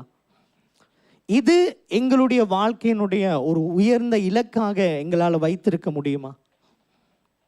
இப்படிப்பட்ட ஒரு வாழ்க்கையை நானும் வாழணும், இப்படிப்பட்ட ஒரு அங்கீகாரம் பரலோகத்தில் எனக்கும் கிடைக்கணும்னு நாங்கள் யோசிப்போமா இருந்தால், பவுல் சொல்லுகிற 3 காரியங்கள், 3 கண்டிஷன்ஸ் என்ன என்பதை பார்ப்போம். முதலாவது கண்டிஷன், த சாய்ஸ், தெரிவு. இந்த இடத்துல லவ்ட் என்பதை நீங்கள் ஆங்கிலத்தில் வாசிச்சிருப்பீங்க. ஆனால் அந்த வார்த்தையினுடைய அர்த்தம் ஒரு தெரிவை குறிப்பிடுகிற வார்த்தை. நாங்கள் பரலோகத்தில் கிரீடம் தரித்தவர்களாக வாழ்வதற்கு இந்த பூமியில் எங்களுடைய தெரிவுகள் ரொம்ப ரொம்ப முக்கியமானது. இந்த பூமியில் எங்களுடைய தெரிவு என்பது 2 காரியம்தான். ஒன்று, இந்த உலகத்தை முதன்மைப்படுத்தி உலகத்தின் பின்பதாக வாழுகிற ஒரு வாழ்க்கை. 2வது, பரலோகத்தை முதன்மைப்படுத்தி பரலோகத்துக்கு ஏற்ற மேலான வாழ்க்கை வாழ்வது. பவுல் இந்த காரியங்களை சொன்ன பின்பதாக ஒரு நபருடைய வாழ்க்கையை உதாரணமாக அதே பகுதியில் எடுத்து காண்பிக்கிறார். அவருடைய வாழ்க்கை எப்படி கடவுள்கிட்ட இருந்து உலகத்தின் பக்கமாக மாறியது என்பதை அவர் காண்பிக்கிறார். என்னோடு 2 தீமோத்தேயு 4:10 எங்களோட வேதாமத்தில் நாங்கள் பார்ப்போமா இருந்தா, பவுல் சொல்லுகிறார், ஏனென்றால் தேமா இப்பிரபஞ்சத்தின் மேல் ஆசை வைத்து என்னை விட்டு பிரிந்து தெசலோனிக்கே பட்டணத்துக்கு போய்விட்டான். தேமா பவுலோடு ஊழியத்தில் இருந்த ஒரு நபர். அவருக்கு முன்பதாக இந்த காலத்தில் ஒரு சாய்ஸ் இருந்தது. நான் தொடர்ந்து ரோமாபுரியில் பவுலோடு இருக்க போகிறேனா, இல்லாட்டி நான் தெசலோனிக்கியாவுக்கு போக போகிறேனா. அவர் எடுத்த தீர்மானம், நான் தெசலோனிக்கியாவுக்கு போக போகிறேன். அவர் ஏன் தெசலோனிக்கா போகிறதுக்கான தீர்மானத்தை எடுத்தார்னா, பவுல் தெளிவாக சொல்கிறார், அவர் இப்பிரபஞ்சத்தின் மேல் ஆசை வைத்து தான் அந்த தீர்மானத்தை எடுத்தார். அவர் இந்த உலக வாழ்க்கையின் மேலே தன்னுடைய அவதானத்தை அதிகமாக செலுத்தினபடியினாலே இந்த உலகத்தில் இருக்கிற தற்கால சௌகரியத்தையும் பொருளாதார பாதுகாப்பையும் பாடுகளற்ற வாழ்க்கையும் இந்த உலக வழிமுறைகள் பின்னால் போகணும்னு தான் இந்த டிசிஷனை மேக் பண்ணார். ஆசை வைத்து என்பது ஜஸ்ட் ஒரு விருப்பம் இல்லை. அந்த வார்த்தையினுடைய அர்த்தம், நான் ஒரு டோட்டலாக கால்குலேட் பண்ணி பார்க்குறாரு. நான் இங்கேருந்து தெசலோனிக்காவுக்கு போனால் எனக்கு என்னென்ன கிடைக்கும், என் வாழ்க்கை எப்படி மாறும். இந்த தீர்மானத்தின் நிமித்தமாக தான் அவர் தெசலோனிக்காவுக்கு போகிறார். அவருக்கு முன்பதாக இருந்த தெரிவு, நான் கடவுள் என்னுடைய வாழ்க்கையில் முதன்மைப்படுத்தி ரோமாபுரியில் இருக்க போகிறேனா, இல்லாட்டி இந்த உலக வாழ்க்கையை நான் முதன்மைப்படுத்தி நான் தெசலோனிக்காவுக்கு போக போகிறேனா. அவர் ஏன் தெசலோனிக்காவை ஸ்பெசிஃபிக்காக சூஸ் பண்ணார்னு சொன்னால், ரோமாபுரியிலிருந்து மிக இலகுவாக போகக்கூடிய ஒரு பட்டணமாகவும், அது ஒரு துறைமுக பட்டணம், நிறைய தொழில் வாய்ப்பு அங்கே இருந்தது, ஒரு செல்வ செழிப்புள்ள ஒரு பட்டணம். ஸோ ஒரு நபர் உலகத்தில் ஒரு ஆசீர்வாதமான வாழ்க்கை வாழணும், ஒரு புதிய தொழில் வாய்ப்பு எனக்கு வேணும்னு சொன்னால், அந்த நாட்களில் அவர் தெரிவு செய்யக்கூடிய ஒரு பட்டணம் தெசலோனிக்கியாவாக காணப்படும். அடுத்ததாக, ஒரு கிறிஸ்தவன் என்கிற பேரில் ரோமாபுரியில் இருக்கிறதும் பவுலுடைய சக ஊழியர்னு சொல்கிறதும் அந்த நாட்கள் அவ்வளவு இலகுவான காரியம் அல்ல. அது பாடுகளையும் உபத்திரவங்களையும் மரணத்தை கூட கொண்டு வரக்கூடிய ஒரு காரியம். ஆகவே ஒரு நபர் கிறிஸ்தவன் என்கிற பேரில் எனக்கு எந்த கஷ்டமும் வரக்கூடாது, நான் பாடுகள் அனுபவிக்கக்கூடாது, நான் இதுலேருந்து வெளியில் வரணும்னு நினச்சா அவர் தெரிவு செய்யக்கூடிய ஒரு நல்ல ஒரு பட்டணம் தெசலோனிக்கியா. காரணம், கிறிஸ்துவுக்கு பின் 42 ரோமாபுரி தெசலோனிக்கியாவுக்கு சுயாதீன பட்டணம் என்கிற ஒரு அனுமதியை கொடுத்ததுனால அங்கே ரோம வீரர்கள் யாருமே நிரந்தரமாக இல்லை. ஸோ ஒரு கிறிஸ்தவன் எந்த பிரச்சனை இல்லாமல் வாழக்கூடிய ஒரு பிரதேசம் தெசலோனிக்கியா. அது மாத்திரமல்ல, ஆங்கிலத்தில் கேமோஃப்ளேஜ் அப்படின்ற ஒரு வார்த்தை இருக்குது. தமிழில் உருவ மறைப்புன்னு நாங்கள் சொல்லுவோம். உங்களுக்கு ஒரு பிக்சர் காண்பிக்கப்படும். ஒரு விலங்கு இல்லாட்டி ஒரு நபர் சுற்றுப்புற சூழலோடு தன்னை ஒன்றிணைத்து மற்றவங்களோட கண்ணுக்கு தெரியாமல் தன்னை மறைத்து கொள்ளுகிற ஒரு தற்காப்பு முறை. ஒரு விலங்கு தன்னை வேட்டையாடுகிறவர்களிடமிருந்து தப்பிக்கணும்னா, ஒரு இராணுவ வீரர் தன்னுடைய எதிரிகளிடத்திலிருந்து தன்னை மறைத்து கொள்ள பயன்படுத்தப்படுகிற ஒரு யுக்தி.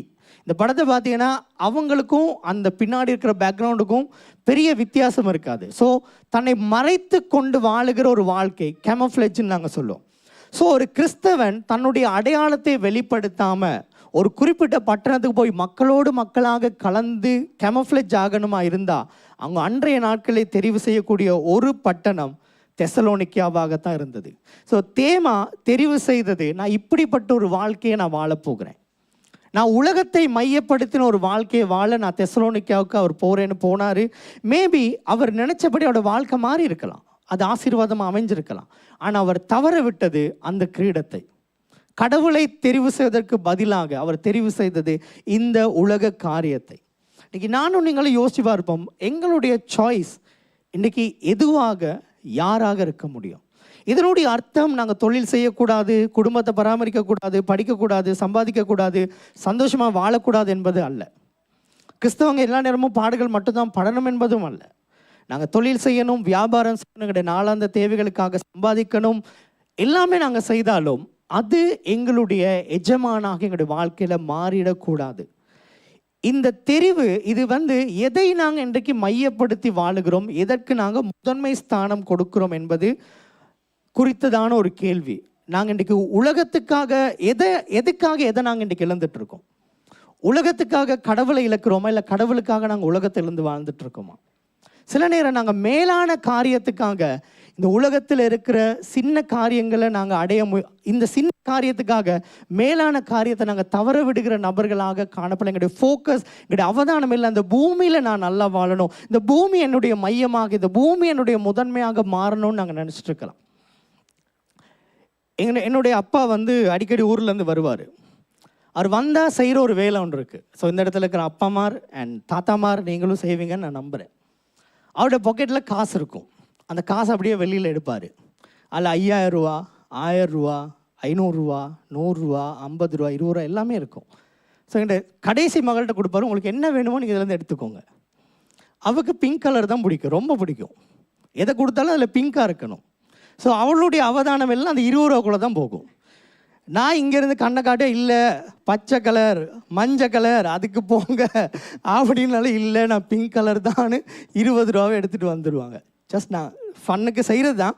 பட் எது எங்களுடைய இன்ட்ரெஸ்டாக இருக்கோ, சில நேரம் நாங்கள் மேலான ஒன்றுக்காக எங்களுடைய இன்ட்ரெஸ்ட்டுக்குள்ளே போயிட்டு நாங்கள் சிறந்த ஒரு காரியத்தை எங்களுடைய வாழ்க்கையில் தவற விடுகிற நபர்களாக காணப்படலாம். இன்றைக்கி பவுல் உலக வாழ்க்கையினுடைய தற்காலிக நன்மைக்கு மேலாக அவர் தெரிவு செய்தது ஆண்டவரை. அந்த தெரிவு தான் அவரை கிரீடத்துக்குரிய நபராக மாற்றியது, என்னையும் உங்களையும் மாற்ற வல்லது.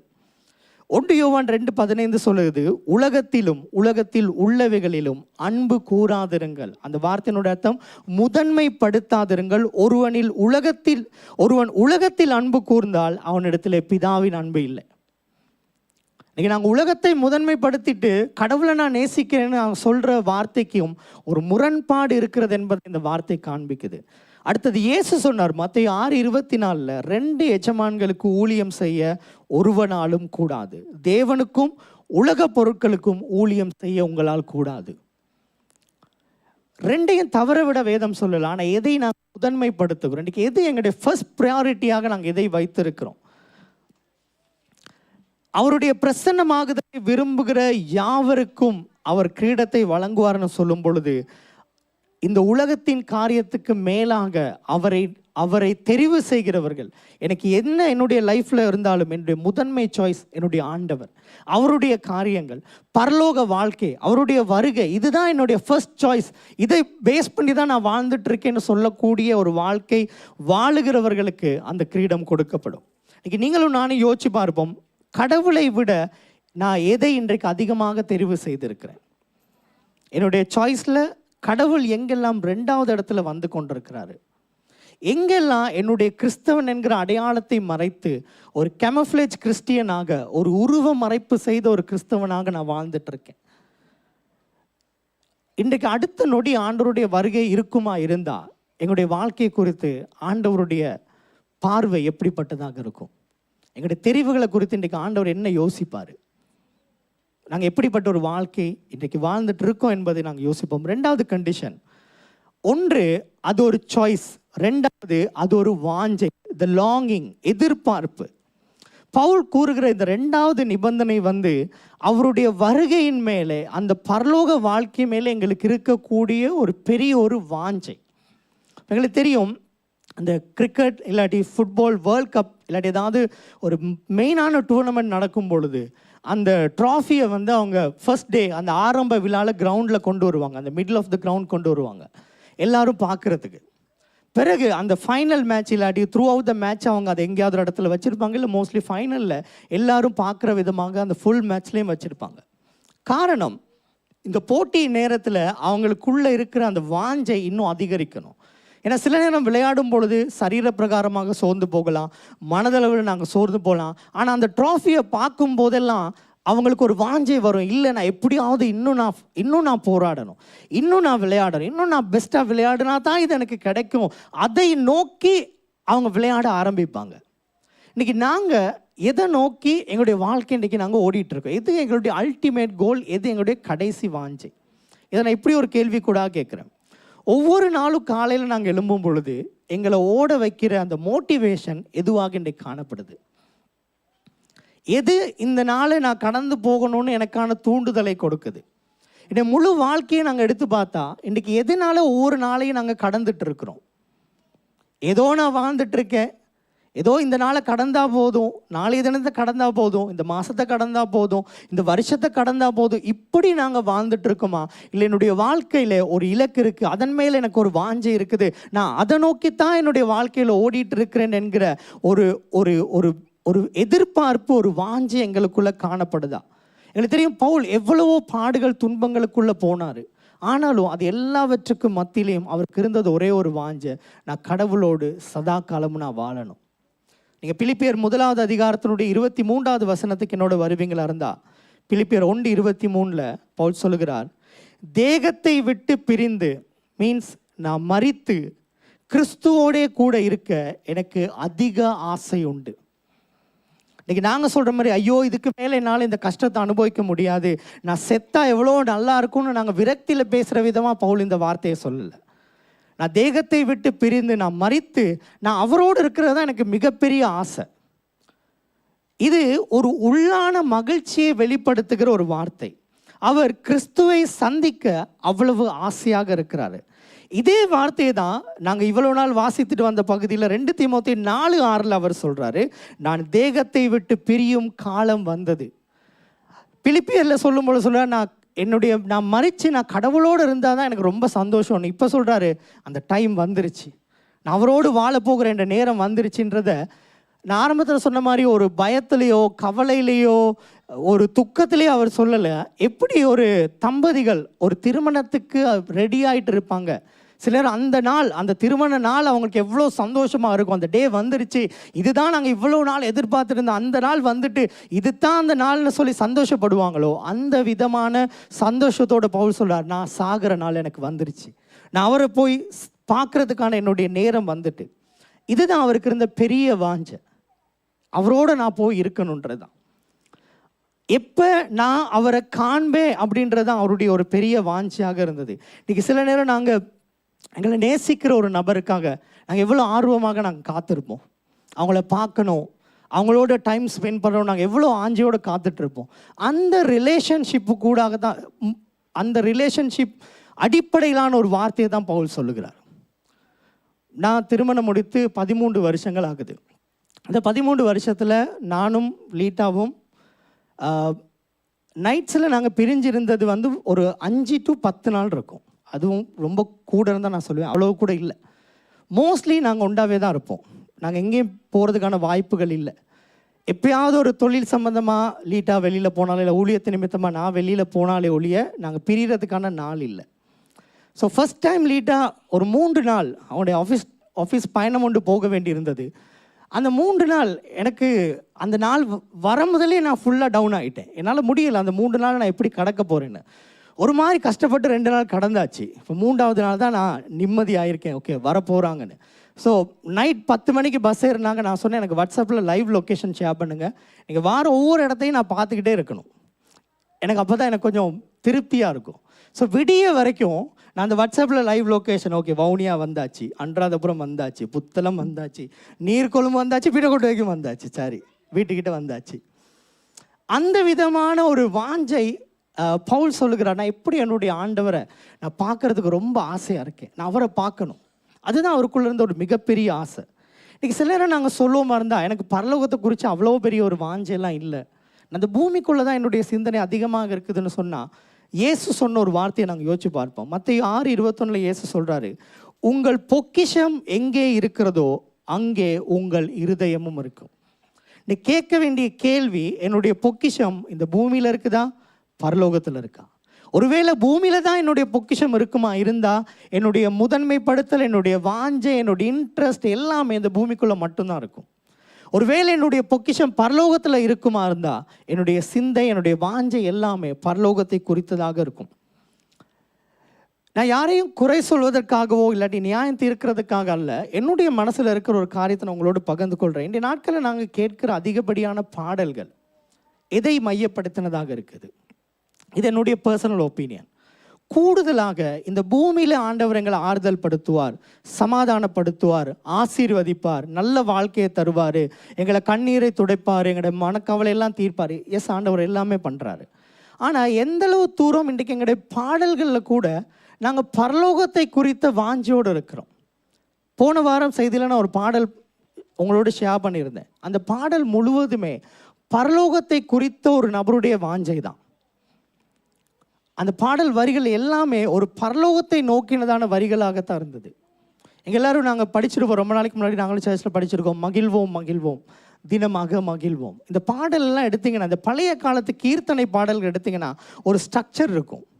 நீங்கள் இந்த பாட்டை எடுத்து பார்த்தீங்கன்னா, சின்னஞ்சிறு வயதில் என்னை தெரிந்து கொண்டார், தூரம் போயினும் என்னை கண்டு கொண்டார், தமது ஜீவனை எனக்கு அளித்து ஜீவன் பெற்றுக்கொள் என்று உரைத்தார். அது ரட்சிப்பை குறிக்குது. அடுத்த வரி, அவர் என்னை நம்பி கொடுத்த காரியங்களை அவர் வரும் வரையிலே நான் காப்பாற்றிட்டு இருப்பேன் என்ற ரெஸ்பான்சிபிலிட்டி. 3வது சரணம், அவர் வரும் நாளில் கரமசைத்து என்னை அன்போடு சேர்த்து கொள்வார், அவர் சமூகம் அதில் அங்கே அவருடனே ஆடி பாடியே மகிழ்ந்திடுவேன். பரலோக வாழ்க்கை ஒரு ஸ்ட்ரக்சர்ட் சாங்காக தான். பழைய காலத்து பாடல்கள் எல்லாத்தையும் நாங்கள் பார்த்து எடுக்கலாம். இன்னும் ஒரு பாடல் இருக்குது, இயேசுவின் பின்னே போக துணிந்தேன். இந்த பாட்டு ஒரு குடும்பமே சாகர நிலையில் படித்த ஒரு பாட்டு. இயேசுவின் பின்னே நான் போக துணிந்தேன், நான் பின்னோக்கி போக மாட்டேன். அந்த பாடல் பின்னாட்கள் அதில் வரியில் ஆட் பண்ண ஒரு பாட்டு தான், செல்வேன் நான் வேகம், வெல்வேன் நான் கிரீடம். அவங்க எல்லாருடைய மனசில் இருந்தது எல்லாமே, இந்த பூமியோடு எங்களோட வாழ்க்கை முடிய போகிறது இல்லை, நாங்கள் பரலோகத்துக்கு போகணும், அங்கே அவரோடு நாங்கள் சதா காலமும் வாழணும். இன்றைக்கி அப்படிப்பட்ட பாடல்கள் ரொம்ப அரிதாக எங்களுக்கு காணப்படுது. நாங்களும் படிக்கிறது ரொம்ப குறைவாக இருக்குது. இன்றைக்கி எங்களுடைய சிந்தை, நாங்கள் கிறிஸ்தவர்கள், நாங்கள் ரட்சிக்கப்பட்டவர்கள், ஆலயத்துக்கு வருகிறோம், ஆராதிக்கிறோம், எல்லாமே இருக்குது, நான் எல்லாரும் சேர்த்து தான். ஆனால் எந்த அளவுக்கு பரலோகத்தை குறித்ததான ஒரு வாஞ்சோடு இன்றைக்கி நாங்கள் இருக்கிறோம், அவருடைய வருகையை குறித்ததான வாஞ்சை இன்றைக்கி எந்த அளவு தூரம் எங்களுடைய வாழ்க்கையில் காணப்படுது. அன்றைக்கு பவுலிடத்திலும் இந்த கீர்த்தனை பாடல்கள் எழுதினவர்களிடத்திலும் ஈவன் மிஷனரிகளாக போய் மரித்தவர்களுடைய வாழ்க்கையிலும் இருந்தது பரலோகத்தை அவங்களுடைய பெரிய வாஞ்சை. இன்றைக்கி அந்த வாஞ்சை எங்களுடைய வாழ்க்கையில் இன்றைக்கு காணப்படுதா? இல்லாட்டி நாங்களும் சண்டே வாரம் நாங்கள் ஆராதிக்கிறோம், மெசேஜ் கேட்குறோம், ஆனால் கிழமை நாளில் ஃபுல்லாக நாங்கள் உலகத்தோடு ஒத்து போகிற, உலகத்தையே மையப்படுத்தி நாங்கள் வாழ்ந்துட்டுருக்கோமா? எங்களுடைய பிரதான வாஞ்சை ஒவ்வொரு நாள் எழும்பும் பொழுது, ஆண்டவரே இன்றைக்கு நீங்கள் வந்தாலும் நான் உங்களோட இருக்கணும், ஆண்டவரே உங்களோட நான் பரலோகத்தில் இருக்கணும், ஆண்டவரே. இது எங்களுடைய வாஞ்சையாக காணப்படுது. பவுல் கடைசியாக சிறைச்சாலையில் இருக்கும் பொழுது அவருக்கு எந்த சொத்துமே கிடையாது, எந்த பொக்கிஷமும் இல்லை. அவர்கிட்ட இருந்த ஒரே ஒரு சொத்து, ஒரே ஒரு பொக்கிஷம் பரலோகம் மட்டும்தான். அதை மட்டும்தான் கடைசி வரைக்கும் பிடிச்சிட்டே இருந்தார். இன்றைக்கி நாங்கள் எதை நோக்கி எங்களுடைய வாழ்க்கையை ஓடுகிறோம் என்பதை யோசித்து பார்ப்போம். இப்படிப்பட்ட வாஞ்சை உள்ளவர்களுக்கு தான் அந்த கிரீடம் கொடுக்கப்படும். எகை நான் சொல்கிறேன், அது ஒரு ரிவார்டு, கடவுளாலே கொடுக்கப்படுகிற வெகுமதி. யாரெல்லாம் இந்த பூமியில் அவரை தெரிவு செய்கிறாங்களோ முதன்மையாக, யாரெல்லாம் அவருடைய வருகையை வாஞ்சித்த ஆண்டவரே நாங்கள் உங்களுக்காக தான் காத்துட்ருக்கோன்னு வாழுகிறாங்களோ அவங்களுக்கு தான் அந்த கிரீடம் கொடுக்கப்படும். 3வது விரைவாக the third condition, the welcome, ஆயத்தம். நான் சொல்கிறேன், இந்த வசனம் வந்து அவருடைய பிரசன்னமாகுதலை விரும்புகிற யாவருக்கும். இது ஒரு ராஜாவோடு தொடர்புடையதுன்னு நான் உங்களுக்கு ஆரம்பத்தில் ஒரு ராஜா ஒரு பட்டணத்துக்கு வருவதை குறிப்பிடுகிற ஒரு வார்த்தை தான் பவுல் சொல்கிறார். ஸோ அந்த நாட்களில் ஒரு ராஜா ஒரு பட்டணத்துக்கு ஒரு கிராமத்துக்கு வாராராக இருந்தால் அந்த கிராமமே சுத்திகரிக்கப்படும், க்ளீன் பண்ணுவாங்க, அலங்கரிக்கப்படும். அந்த ஜனங்கள் எல்லாம் புது ஆடை அணிந்து அவங்க முன்னாடி போவாங்க ராஜாவை பாதி வழியில் கூட்டிகிட்டு வாரத்துக்கு. ஸோ அந்த ராஜாவின் வருகையினுடைய நாள் மிகவும் ஒரு வெல்கம் பண்ணுகிற ஒரு என்வாயர்மெண்ட், ஒரு வரவேற்கிற ஆயத்தம் உள்ள நாளாகத்தான் அது காணப்படும். பவுல் சொல்ற அந்த மூணாவது கண்டிஷன், யாரெல்லாம் அந்த வருகைக்காக தங்களை ஆயத்தப்படுத்தி இருக்கிறாங்களோ, யாரெல்லாம் தங்களை சுத்திகரித்து கொண்டிருக்கிறாங்களோ அவங்களுக்காக அந்த கிரீடம் கொடுக்கப்படும். மத்தேயு 25வது அதிகாரத்தில் எங்களுக்கு தெரியும் 10 கன்னிகைகளுடைய ஓமை சொல்லப்பட்டிருக்கு. இந்த ஓமையினுடைய பின்னணி என்னன்னா, இஸ்ரவேல் கலாச்சாரத்தில் ஒரு என்கேஜ்மெண்ட் முடித்த பிறகு கணவன் வந்து தனியாக போயிடுவார், ஒரு வீடு கட்டுறதுக்காக மனைவி தனியாக இருப்பாங்க. ஸோ இவர் எனி டைம் திரும்ப வரலாம். அந்த டைம் எப்போன்றது அவர் டிசைட் பண்ண மாட்டார், அந்த கணவனுடைய அப்பா தான் சொல்லுவார், இப்போ டைம் சரி நீங்கள் போங்க. இதனால தான் இந்த பின்னணியில் தான் இயேசு சொன்னார், நான் வருகிற நாளிகையும் நேரத்தையும் நான் அறிய மாட்டேன், அது பிதா மட்டும்தான் அறிஞ்சிருக்காருன்னு சொன்னதுக்கான ரீசன் இந்த பின்னணியில் தான். ஸோ இவர் எனி டைம் வருவார். இந்த பெண்ணுடைய தோழிகள் ஆயத்தத்தோடு இருக்கணும், இவர் வரும்பொழுது இவங்க தான் போய் அவங்கள கூட்டிகிட்டு வரணும். ஸோ இந்த ஊமையில் இருக்கிற பிரச்சனை என்னன்னு சொன்னால், பாதி பேர் ஆயத்தமாக இருந்தாங்க, பாதி பேர் ஆயத்தமாக இல்லை. நீங்கள் மத்தேயு 25:10 வாசிச்சிங்களா இருந்தால் ஒரு வேதத்தில் திருப்பிகளும் மத்தேயு 25:10 ஸ்க்ரீனில் உங்களுக்கு வரும். அப்படியே அவர்கள் ஆயத்தம் இல்லாததுனால அந்த எண்ணெயை வாங்க போகிற நேரத்தில் மணவாளன் வந்துட்டார். ஆயத்தமாக இருந்தவர்கள் அவரோடு கூட கல்யாண வீட்டுக்குள் பிரவேசித்தார்கள், கதவும் அடைக்கப்பட்டது. இதில் என்ன பிரச்சனை, மிஸ் ஆனவங்களுக்கு என்ன பிரச்சனைன்னு பார்த்தீங்கன்னா, இது ஒரு 7 நாள் கொண்டாட்டம். இந்த மணவாளன் வந்த பிறகு அங்கே 7 நாள் கொண்டாட்டம் இருக்கும். இந்த 7 டே செலிப்ரேஷனை அவங்க மிஸ் பண்ண போகிறாங்க. இது எதற்கான ஓமைன்னு சொன்னால், வெளிப்படுத்தல் 19வது அதிகாரத்தில் பரலோகத்தில் ஒரு செலிப்ரேஷன் இருக்குது. யாரெல்லாம் அங்கே நான் ஆரம்பத்தில் சொன்ன இந்த க்ரௌன் இன்வைட் பண்ணப்பட்டவங்களுக்கு தான் அந்த க்ரௌன். நீங்கள் இந்த கொண்டாட்டத்துக்கு சொந்தமானவர்கள்னு சொல்லப்படுவர்களுக்கு தான் இந்த க்ரௌன். ஸோ பவுல் சொல்லுகிறாரு, இந்த இடத்துல யாருடைய வாழ்க்கையெல்லாம் ஆயத்தமாக இருக்குதோ அவங்க அந்த கொண்டாட்டத்துக்குள்ளே பிரவேசிப்பாங்க. இந்த நண்பிகள் தவற விட்டது அந்த செலிப்ரேஷனை. இன்றைக்கி நானும் நீங்களும் யோசிச்சு பார்ப்போம், ஆயத்தம் இல்லாத ஒரு கிராமத்தில் ராஜா பிரவேசிக்க மாட்டார். ஆயத்தம் இல்லாதவர்கள் மணவாளனோடு கொண்டாட்டத்துக்கு பிரவேசிக்க முடியாது. ஆயத்தம் இல்லாதவர்கள் கிரீடத்தை பெற்றுக்கொள்ளவும் முடியாது. இன்றைக்கி எங்களுடைய ஆயத்தம் எப்படியாக இருக்குது, அவருடைய வருகைக்கு நாங்கள் எவ்வளவு தூரம் ஆயத்தமாக அவரை வரவேற்க ஆயத்தமாக இருக்கிறோம். இன்றைக்கி சில வீடுகளை நம்ம எடுத்தால் அந்த வீடு வந்து எல்லா நேரமும், சில பேர் வீடு எல்லா நேரமும் க்ளீனாக இருக்கும், யார் எந்த விசிட்டர் எப்போ வந்தாலும் அவங்களுக்கு எந்த பிரச்சனையும் இல்லை. ஆனால் சில வீடுகள் வந்து யாராவது விசிட்டர் வாராராக இருந்தால் தான் அவங்க உடனே வீடை க்ளீன் பண்ண ஆரம்பிப்பாங்க. ஆண்டவருடைய வருகை எப்போ இருக்குன்றதை ஆராயிறது எங்களோட பொறுப்பு இல்லை. அவர் இன்னைக்கு வருவாரா, நாளைக்கு வருவாரா, மேலே வருவாரா, ஜூனில் வருவாரா, அது இல்லை எங்கள் பிரச்சனை. அவர் என்னைக்கு வந்தாலும் எங்களுடைய வீடு ஆயத்தமாக இருக்கணும். எங்களுடைய வாழ்க்கை ஒவ்வொரு நாளும் அவருடைய வருகைக்காக சுத்தம் பண்ணப்பட்டு சுத்திகரிக்கப்பட்டு ஆயத்தமாக காணப்படணும். இப்படி ஆயத்தம் உள்ளவர்கள் அந்த கிரீடத்தை பெற்றுக்கொள்வாங்க. யோசிச்சு பார்ப்போம், இன்றைக்கு ஏதாவது அறிக்கை செய்யாத, கையாளாத பாவங்கள் எங்களுடைய வாழ்க்கையில் காணப்படுதா? சரி செய்யப்படாத ரிலேஷன்ஷிப்ஸ் இன்றைக்கு எங்களோட லைஃப்பில் இருக்குதா? சரி செய்யப்படாத வாழ்க்கை முறைகள், கடவுளுக்கு பிரியமற்ற நடத்தைகள் எங்களோட வாழ்க்கையில் இன்றைக்கு காணப்படுதா? இந்த காரியங்களை நாளாந்த நாங்கள் ஆராய்ஞ்சு பார்க்கணும். ஆண்டவரே, நீங்கள் வரும்பொழுது உங்களோடு போகத்தக்கதாக எங்களுடைய வாழ்க்கை ரெடியாக இருக்கணும். உங்களை வரவேற்க எங்களுடைய கிராமம் சுத்திகரிக்கப்படுறது போல எங்களுடைய வாழ்க்கைகளும் சுத்திகரிக்கப்படணும். இந்த நேரத்தில் நானும் நீங்களும் எங்களுடைய திருவிருந்துக்காக நாங்கள் கடந்து போகிறோம். அது எங்களுடைய கரங்கள் இன்னும் கொஞ்ச நேரத்தில் கொடுக்கப்பட போகுது. நாங்கள் எழுந்து நின்றவர்களாக இன்னும் கொஞ்ச நேரத்தில் அந்த திருவிருந்து எங்களுடைய கைக்கு வரும் பொழுது இந்த 3 காரியத்தை நாங்கள் யோசிச்சு பார்ப்போமா?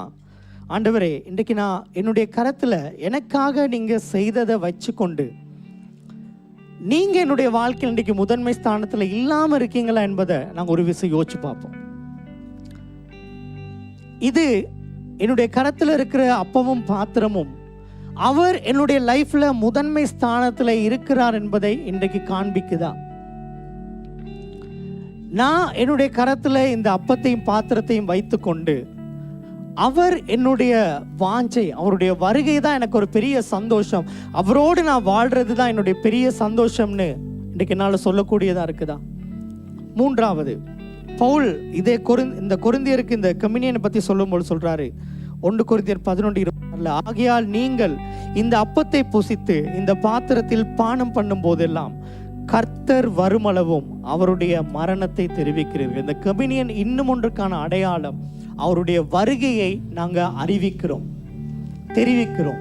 ஆகவே இந்த கம்யூனியன் எங்களுடைய கையில் இருக்கும்பொழுது நாங்கள் யோசிச்சு பார்ப்போம், ஆண்டவரே நான் எந்த அளவு தூரம் உங்களுடைய வருகைக்காக இந்த நாளில் நான் ஆயத்தமாக இருக்கிறேன் என்பதை சிந்தித்தவர்களாக நாங்கள் எங்களை ஒப்பு கொடுப்போம்.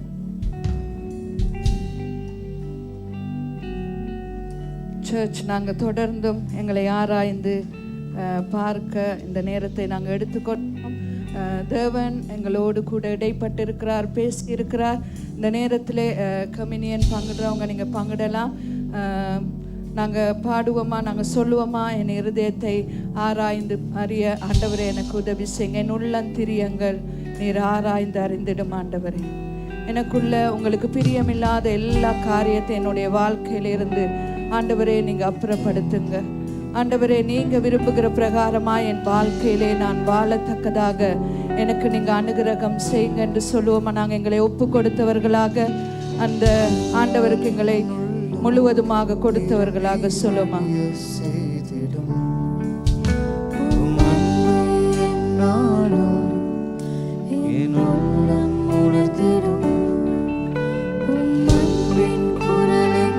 சொல்லுவோமா.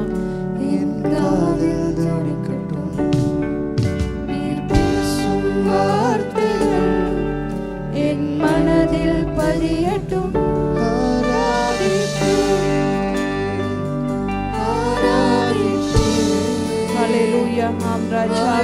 உங்களை ஆராதிக்கிறோம் ஆண்டவரே. எங்களுடைய வாழ்நாள் எல்லாம் உங்களை ஆராதிக்க எங்களுக்கு கிருபை தாருங்க ஆண்டவரே. இயேசுவே, எங்களை காண்கிற தேவன் நீங்க, எங்களை அறிந்திருக்கிற தேவன் நீங்க சுவாமி. அப்பா, இந்த நாளிலும் கர்த்தாவே அப்பா, இந்த உலக வாழ்க்கை மாத்திரமல்ல நித்தியத்தையும் நாங்கள் போக்கஸ் பண்ணி இருக்க நீர் எங்களுக்கு உதவி செய்யும்படியாக நாங்கள் ஜெபிக்கிறோம் ஆண்டவரே. சொல்லுவோமா, என்னை ஆராய்ந்து அறிந்திருங்க ஆண்டவரே.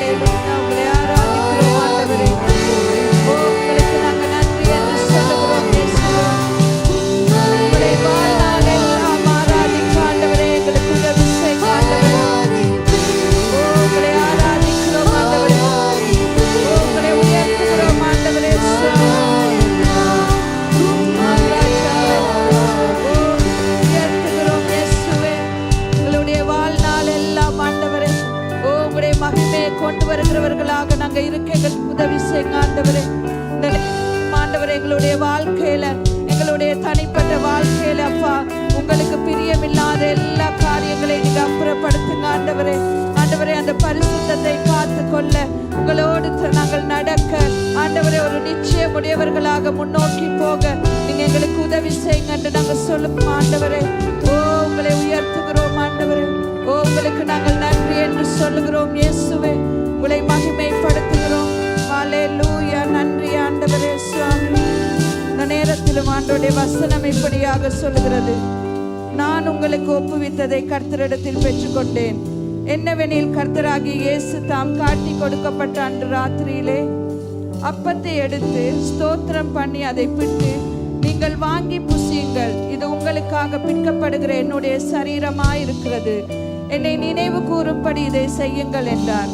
இந்த நேரத்திலும் கூட அந்த சிலுவை மரணத்தை நாங்கள் நினைத்தவர்களாக, அவர் எங்களுக்கு ஒரு நல்ல வாழ்க்கையை கொடுக்கிறதுக்காக தன்னை முழுவதுமாக ஒப்பு கொடுத்ததை நாங்கள் நினைவு கூர்ந்தவர்களாக, எங்களுக்காக அவர் அடிக்கப்பட்டு பிக்கப்பட்டு அவர் பாடுகளை சகித்ததை நாங்கள் நினைத்தவர்களாக ஆண்டவருக்கு நாங்கள் சொல்ல போகிறோம். ஆண்டவரே, இந்த நேரத்திலும் ஆண்டவரே நாங்கள் உங்களை நினைவு கூறுகிறோம்.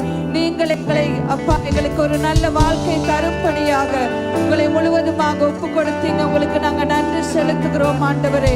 அப்பா, எங்களை நித்தியத்துக்கு கொண்டு சேர்க்கும் முகமாக ஆண்டவரே உங்களையே பலியாக ஒப்பு கொடுத்தீங்களே, உங்களுக்கு நாங்க நன்றி என்று சொல்லுகிறோம். நீங்க இன்றைக்கு எனக்கு கொடுத்திருக்கிற இந்த வாழ்க்கைக்காக, நீங்க தந்திருக்கிற எல்லா வசதிகளுக்காகவும் நான் உங்களுக்கு நன்றி என்று சொல்லுகிறேன் ஆண்டவரே. இந்த நேரத்திலும் நீங்க தந்திருக்க எல்லாவற்றையும் உங்களுடைய நாம மகிமைக்கு என்று ஆண்டவரே அப்பா நான் யூஸ் பண்ணத்தக்கதாக எனக்கு நீங்க கிருபை பாராட்டுங்க. இந்த நேரத்திலும் அப்பா நான் ஒரு பரிசுத்த இருதயத்தோடு இதிலே பங்கு கொள்ள எனக்கு உதவி செய்யுங்க. என்னென்ன காரியங்கள் என்னுடைய வாழ்க்கையிலே அப்பா ஒரு தடையாக இருக்கிறதோ ஆண்டவரே, அந்த எல்லா காரியத்தை எடுத்து போடுங்க. என்னை பரிசுத்தப்படுத்துங்க, என்னை தகுதிப்படுத்துங்க என்று சொல்லி நாங்கள் இதிலே ஆண்டவருக்கு நன்றி சொல்லி இதிலே நாங்கள் பங்கு கொள்வோமா? அவருடைய மரணத்தை நினைவு கூர்ந்தவர்களாக, எனக்காக செய்து முடித்த அந்த அன்பின் பலியை நினைவு கூர்ந்தவர்களாக ஆண்டவருக்கு நன்றி சொல்லி நாங்கள் இதிலே ஒன்றாக சேர்ந்து பங்கு கொள்வோமா? ஹல்லேலூயா. நன்றி ஆண்டவரே. நாங்கள் யாவரும் ஒன்றாக சேர்ந்து பங்கு கொள்வோம்.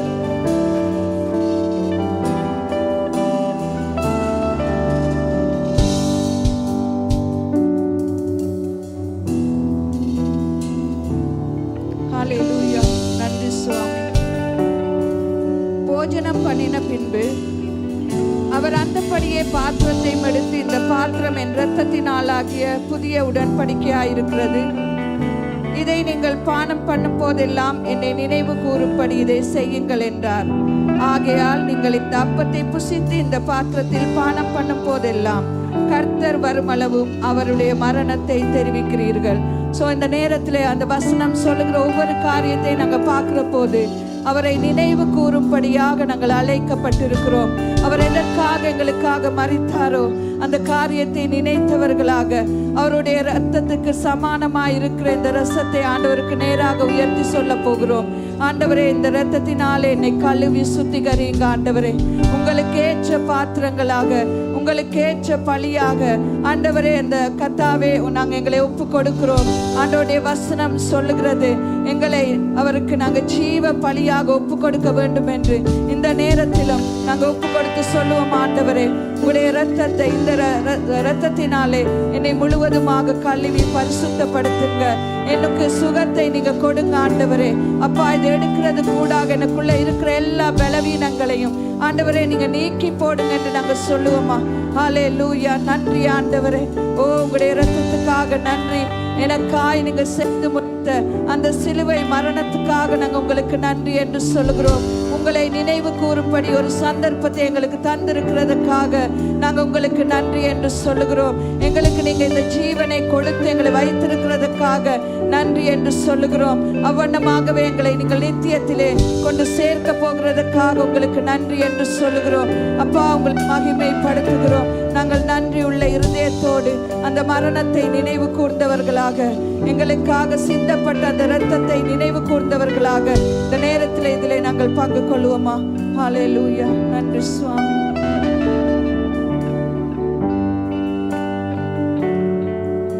தொடர்ந்தும் சொல்லுவோமா? என் கண்கள் உம்மை நோக்கி பார்த்திடும்.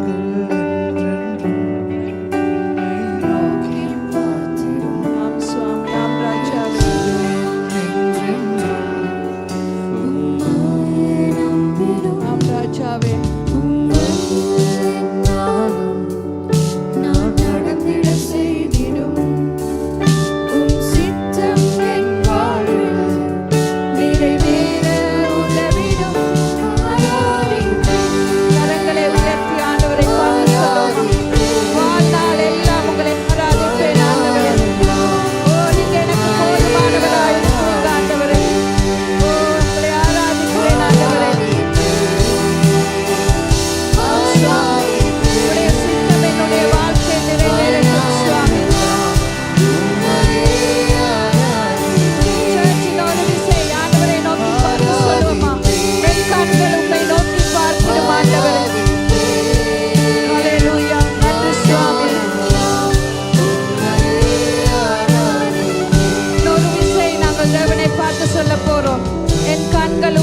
நோக்கி பார்த்திடும் ஆண்டவரே, நோக்கி பார்த்திடும் என் இதயம் என்றும் ஆம் சுவாமி. உம்மையே நம்பிடும். உம் வழியில் எந்நாளும் நான் நடந்திட செய்திடும். உம் சித்தம் என் வாழ்வில் நிறைவேற உதவிடும். ஆராதிப்பேன் ஆண்டவரே. ஆம் சுவாமி, ஆம் ராஜா. ஓ, என்னுடைய கண்கள் உங்களை நோக்கி கொண்டிருக்கிறது ஆண்டவரே. ஓ, உங்களுடைய சித்தம் என்னுடைய வாழ்க்கையிலே நிறைவேறட்டும் ஆண்டவரே சுவாமி. ஓ, உங்களுடைய வார்த்தையின்படி நடக்க எனக்கு உதவி செய்யுங்க ஆண்டவரே. என் குறைவுகள் எல்லாம் நீங்கள் நிறைவாக்குங்க ஆண்டவரே. அல்லேலூயா. உங்களுக்கு நன்றி என்று சொல்லுகிறோம். நிறைவானது வரும்போது குறைவானது அகன்று போகும் என்று சொல்லுகிற பிரகாரமாய் ஆண்டவரே, உங்களை நோக்கி நாங்கள் பார்க்கிறோம்.